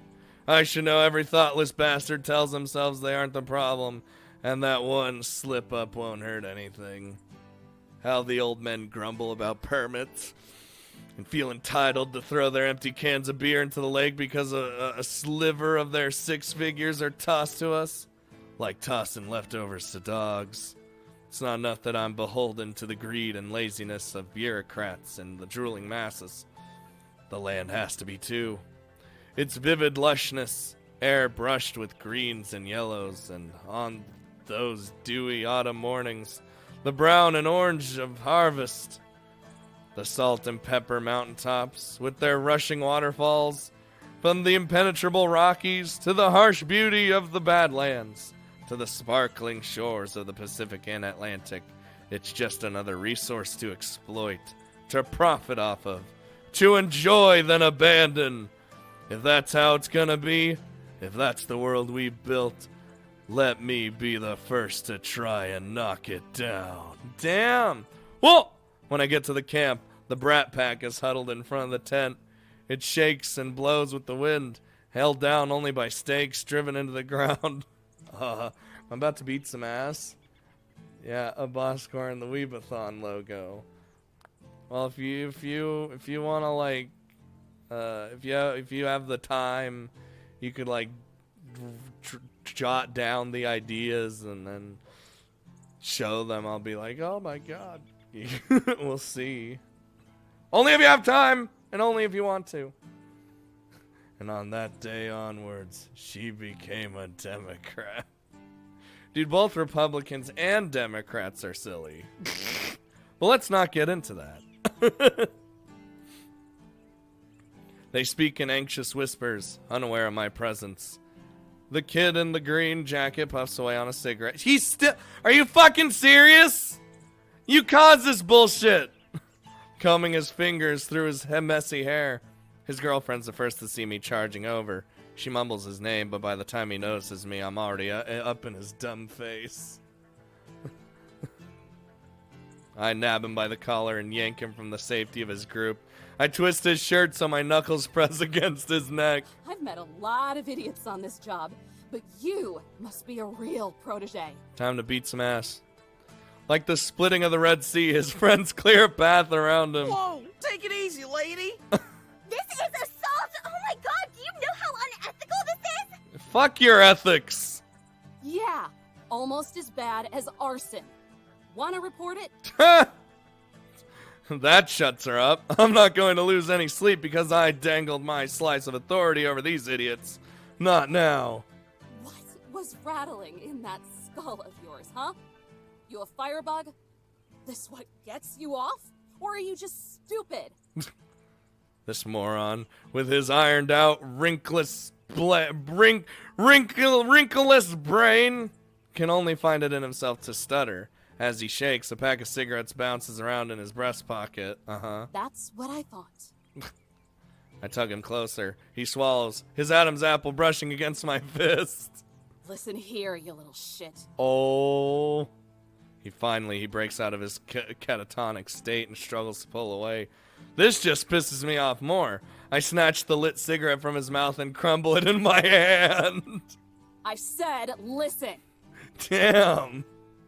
The cigarette stings my palm, but I hardly feel it, thanks to the adrenaline. Maybe this is what finally puts the fear of me into him, because he gasps, audibly. The last of the smoke wisps out of his mouth. Do you know how sick I am of this? How often I have to sit by and watch people like you destroy good things? Damn. Does it even register? Is it some kind of game? Badass MC. My throat clenches, and my eye stings with tears. I blink away, but my unclouded vision only shows Mike fist clenching his shirt. There's an awkward silence as his friends glance away. Even he starts to wince, but I only grip tighter. What gives you the right to burn the last few pieces of dignity this scarred husk of a rock has left? To raise any proof that we were once humble enough to live and breathe and die with the world we got dropped into? Before we got so tied up with ourselves, we felt the urge to make a distinction. His eyes swoop up above me and linger there. Answer me! Whoa! Tell me I'm not just a bandage for your arrogance! Damn, this is making her feel so bad right now. Hello, Morgan. I was just trying to start a campfire with a cigarette, okay? Yeah, that's dumb. A bird caws. For a moment, all I hear is the wind. Tears fall absentmindedly from my cheeks. A campfire with a cigarette. 4 years of pent-up anger, forgotten passion, frustration, and confusion. It all comes rocking out of me as I swing my fist at his face. A hand grips my arm before I can connect. That's enough, Eve. Ah! I spin around, seething with fury. Yosemite stares down at me, a little worse for wear, but tall and straight like a sequoia. She towers over the campers. They look like shrubs in comparison. Well, she's taller than me. You've already chewed them out. They were just about to leave anyway. Don't worry about her ears, Play. It's fine. Her voice is stern and certain. She scans the group of campers, her steely gaze punctuated by the residue of sweat that sticks to her cheeks. They each give an affirming nod. The kid in the green jacket wiggles out of my death grip, and the whole lot of them scramble further into the camp. Why the hell would you do that? They're just going to call... Oh. She envelops her arms around me, then pulls me in for a hug. My hat blows off. Thank you. I needed to hear that. What? Her voice is a whisper that caresses my ear. You've done enough. At least for today. I've done enough? I hear that and go limp. Over her shoulder in the thick of the woods, I can see the cabin, nestled under the pine cones like a forgotten paradise. The citrus smell of lemongrass sticks to the Yosemite's jacket. Her skin, while no longer feverish, is warm like an embrace from a blanket. The image of the cabin blurs as my breath shakes, and for the first time in maybe 4 years, the tears aren't angry or frustrated or confused, only sad. I can finally let them be sad. I just wanted to protect what I love. Yosemite gasps, as if her breath has been sucked away. She pushes my head down, pressing it against her shoulder as she strokes my hair. Shh. Shh. This is a hugger's right here. I cry into her jacket, then the tears dampening the hide and leather. You're a fool. Whoa! She chuckles, and I can hear the soft grin in her voice. But maybe we need more fools. The tears keep coming, so much so that I think I might choke on them. With each breath I draw and every sob I take, my throat gets tighter. Maybe it's trying to wring it all out after all this time.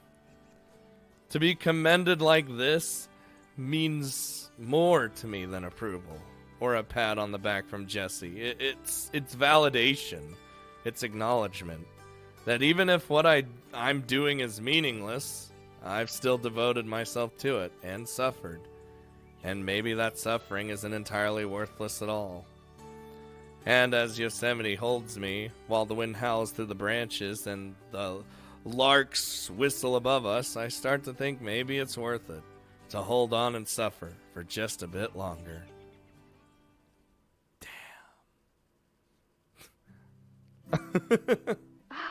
Just listening to all that gives me a headache. How on earth did you find so much trouble on your first day?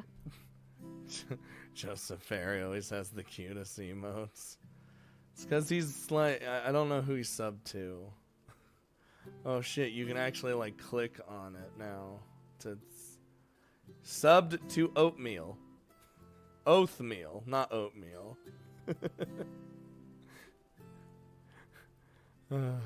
Jesse's voice pops with static over the headphones. I turn from the radio and back to the girls. Yellowstone dusts the corners, inspecting for the tiniest speck. Zion rubs Pup's pink potbelly in front of me, or not me, in front of the roaring fireplace.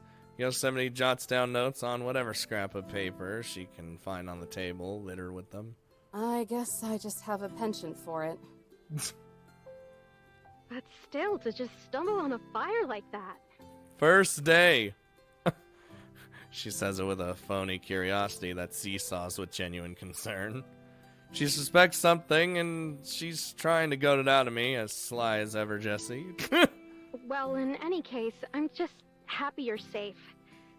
We got awfully lucky with this one. We all were heroes this day. With all this wind, you better believe we did. It could have been an even bigger pain in the neck. God, that would have been terrible. A pain in the neck is still a pain in the neck, Eve. Still going to be sore when you're hunched over all that paperwork. No! The first few sentences are so layered with subtext, I'm not sure where my exhaustion for having to write it ends, and Jesse's lament for having to read it begins. Yeah, I'll see if I can get around to that. Paperwork. You'll have it for me the next time I visit. Maybe if you're nice to them, someone at the other station will transcribe it for you. Yeah, right. Sunshine beams through her sadistic voice. I can feel the hand cramps already. But Eve? Mm-hmm. The mood turns serious. Are you sure there isn't anything you want to tell me? No, it's fine. Not a thing. Okay, then. She moves on from it, though I'm not entirely sure she's convinced. She's probably going to show up at some point and be like... In that case, I'll talk to you tomorrow. And the day after that. And the next day. And the next day. And the next day. And the next day. And the next day. And the next day. Ah! You know. You really don't have to. Oh, but I want to. Uh-huh. Over and out, Jesse. She giggles. Over and out, Eve. Ernie, get your grubby hands off my trail mix! Why is Ernie just trying to steal everyone's food? God damn it. Ah! Yep. The radio cuts it out into static, leaving my ruptured eardrums to recover on their own. I set the headphones down and turned to see everyone but Yosemite looking at me. I knew it all along. You're just a soft-serve softie. Softy. I love how I love how Yosemite National Park has a Jersey accent. I don't know why it's funny to me. With the cherry on top. Not to mention she's teaching her way of speaking to Zion National Park. Replay that voice. With the cherry on top. Wait. I knew it all along. You're just a soft-serve softie. That one or With this the one? cherry on top.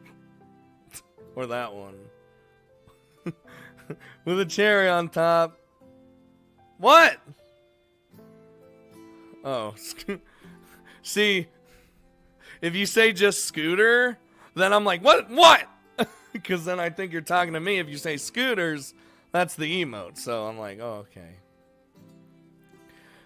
Does Josie talk like you from Jersey? Soft serve softy.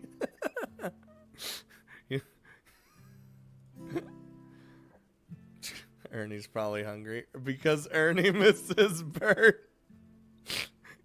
God damn it. Yosemite flips the paper over and scoffs. The pitted kind, maybe. Careful. If you bite down, she'll crack your teeth. Well, oh, okay. I join her at the table and claps into my chair. Oh, I look super mega serious right now. Zip it. Or next time I'll actually let you burst into flames. Damn. It was just a fever. I would have been fine. Eventually. Only when you get mad. Okay. Like that makes any sense. What if there's an actual campfire or lightning strikes a tree? What happens then, huh? Dude, there's so much things that could go horribly wrong. Josie, you're like Amane when she gets her Kansai accent going on, or you know what I mean. When she gets angry or excitable, the accent comes out. What did I tell you about when you're thinking? If this truce is going to continue, you're going to need to expand to the abstract. No.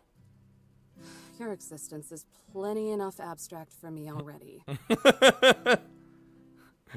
Yosemite pauses over her work. She looks up and smirks, and I smirk back. This is like, yeah. Who knows? It might be fun to have someone around to spar with. At the very least, she's more engaging than any other camper I've ever torn apart. This girl bites back. And I like when they bite back. What are they going to do if a fire starts in the other girls' parks? They can't find it and pull it out then. Or put it out, not pull it out. Yeah, they can teleport, though. Yellowstone can straight up teleport. I don't know if all of them can. I would assume they can. So. All right, everyone, listen up. That's the... Don't worry, I'm not going to do Little Drag! Because she gets mad when I do that.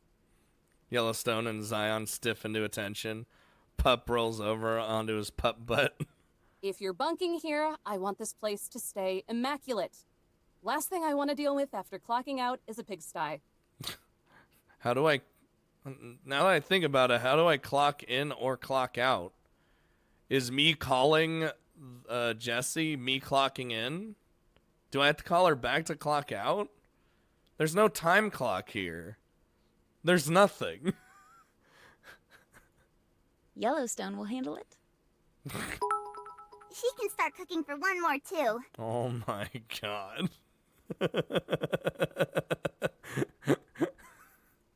That's so mean, guys. How can you just sell me up the river like that? Josie! Oh, that reminds me. What are you going to do with those campers, Miss Eve? Flip their lids? Yes, beat them up. Make them apologize? Destroy them. And take them out back? Oh my god. Have them pinky swear not to do it again? None of the above. I'm letting them off the hook. If I'm lucky, they'll get picked off by a killer in the woods. Otherwise, everybody gets one free pass. Oh, she has my rule. Everybody gets one. Like Spider-Man. That's how I am in my whenever we played D&D a lot and I would Dungeon Master. I always said, everybody gets one. AKA, if you were going to die, you probably wouldn't that time. Because I'd give you that one. But every other time, you'd probably, if you didn't roll right, you'd probably die. Surely if they start a fire, shouldn't she be able to kick them out? She could, but, you know. Man, I'm generous. Give everyone 2 freebies. Wow, Magnus, that's a little too. It's a little too, you know. Yellowstone's your favorite. I mean, what? We need more. They already left, though. Both look shocked, but after glancing at each other, they shrug. Pup trots over and curls up at my feet. Now that's funny. What is it this time? For someone who doesn't care, you sure put a lot of energy into it. Howdy, What the fuck is happening? And welcome to me and Zion's first fireside chat. Wait, hold on. Go back up. What the hell? That was weird. Hold on. It went auto for a second. Maybe I need to just let it do what it's doing. Now that's funny. Okay, I'm going to just let it do what it's doing. What is it this time? For someone who doesn't care, you sure put a lot of energy into it. Okay. That's oh, okay. I was wondering, it felt really weird. Okay. So that was episode 1. We got like 4 more episodes to go, but they're not out yet. I actually like that a lot. I want to experience more of this. But there's that thing at the end, so. Ban them from the park. Then yeah, it's an episodic thing.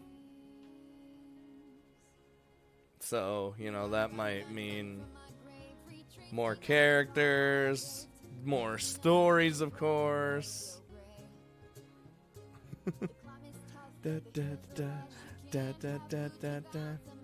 I think it was a good introductory episode to be like, all right, here's the things, here's the characters, here's the situation, here's the mystery, and boom. Parks are free to visit, though.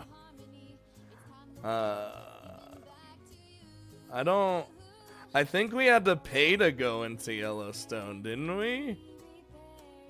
Didn't I? I don't remember. That was years ago.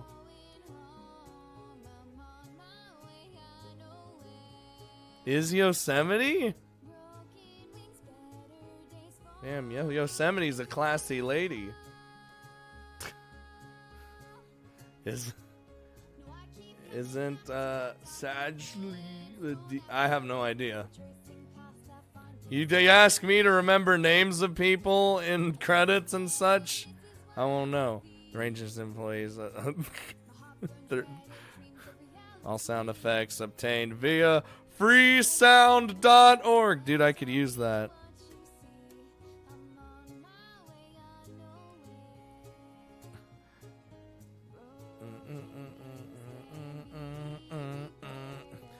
Yeah, like I said, I'm excited to see the next parts. The next part. Oh, here we get this. Howdy, yo, campers! And welcome to me and Zion's first fireside chat. Jesus Christ. Hello. It's very nice to be here. Today we're gonna do our gal Eve proud and talk about the history of the National Park Service. I'm ready. Before Yosemite finds out we took her books. I hope. Aw, don't be square, cutie. We got this. Don't be square. It all started back in the 10th century when Leif Erikson... Mm-hmm. That's a little too far back, Yellowstone. Oh. Oh, Columbus and his pilgrims, then. Alright. I don't think that's quite right, either. It's a good guess, though. The National Park Service actually has its roots in the years following the founding of the United States. Yeah, the greatest of countries, where we have guns and bacon and... Man, I make fun of America a lot. Because I live here. In 1790, after getting permission from Congress, President George Washington obtained land near the Potomac River to build a new capital city. Mm-hmm. This city was named Washington, D.C., and the plan was for it to have a lot of really pretty parks and monuments. Alright. Like the Lincoln Memorial? A little too soon. But you're on the right track. Fucking stupid.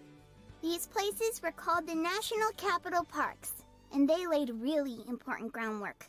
Mm-hmm. Whoa, so the Park Service is old as dirt, huh? Not really. There's still a ways to go before the actual Park Service. What happened? I thought you read the book. Skimmed it. I did, but without pictures, all those words just make me so drowsy. Oh, well, I guess I can explain. If that's okay. Let Zion do all the work. Knock our socks off. I'll try. Alright. For a long time, most parks were run by different groups. No one really thought about preserving land until people started looking to settle in the West. Classic. I remember what happens now. A whole bunch of hippies got misty-eyed and started thinking about how they could keep the land from getting stomped on.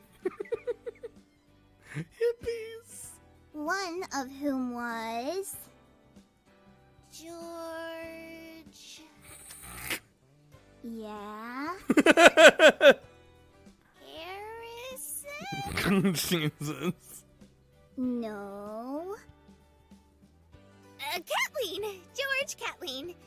Phew. Yay! Good job, Yellowstone. God damn it. Partly there is one thing I do like about America, the First Amendment, the freedom to say whatever you please.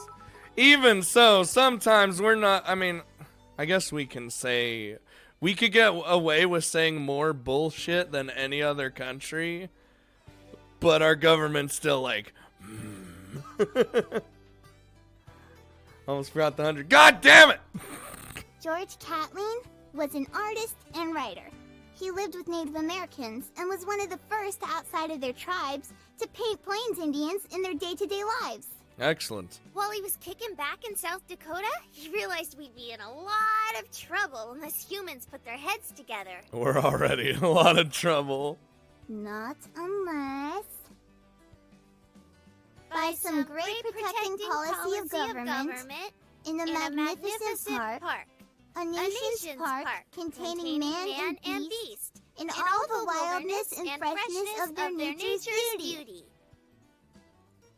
We're almost to my favorite part! Oh no. It's funny because in Germany we say a load of shit you guys view as straight up socially unacceptable. Well, yeah, because World War II.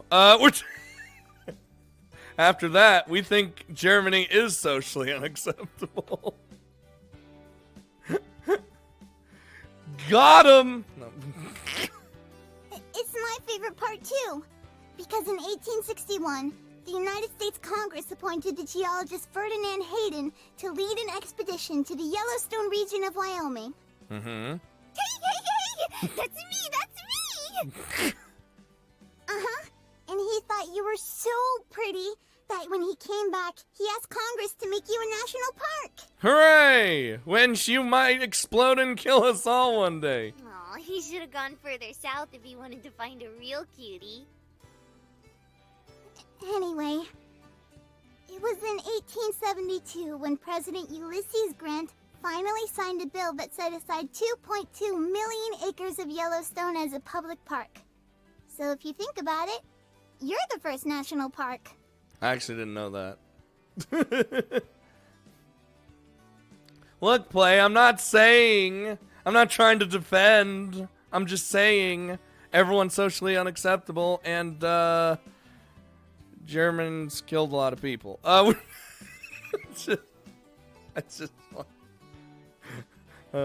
just like saying it because it's. I mean, it's not. Look, listen. Jim and Cricket, I'm old as dirt. The Antiquities Act of 1906 made it possible to protect more areas as parks and monuments, but they were run by different departments. It was confusing.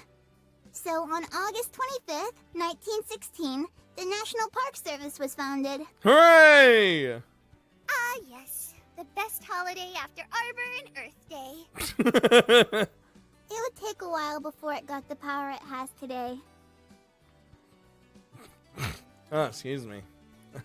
I'm just saying we all suck and I really have no place on this planet where I'd want to live anymore. If we go by who killed the most, communists should be... Listen, let's not talk about who killed more people than everyone else, alright?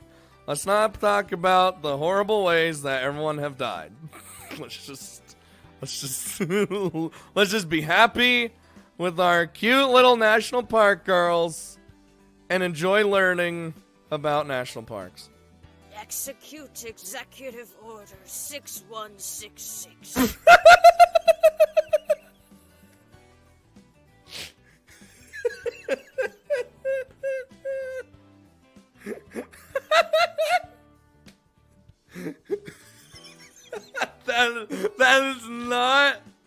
That is not what I expected. Execute Order 66. No. Yay! You remembered again. From then on, everything was under strict control by the Department of the Interior. And they've been yanking our chain and screwing us over ever since. You sound like Miss Eve. It's scary. That's because I heard her grumble something about it earlier. She talks some mean jive, let me tell ya. Create the nation of Weeb. I will create the nation where it'll be a small island, so not a lot of people can be on it, but you know. Uh-oh. Woo! Would you look at that? We're all out of time. Catch you next time, campers. And remember to love our parks. Bye-bye. Well.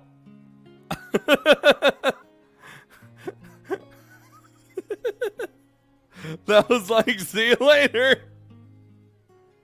Well, that was episode 1. And then, what was it, 5 episodes? So, Happy Trails, Daughter of Zion, Eternal Evergreen Part 1, and Eternal Evergreen Part 2, and then this one was Cabin Fever. Huh. Well. Yellowstone's hair looks like custard, my favorite dessert. I actually really like this one. I think it's cute, interesting, and fun, while also being serious at the same time. Great game so far. So it I think it's fun.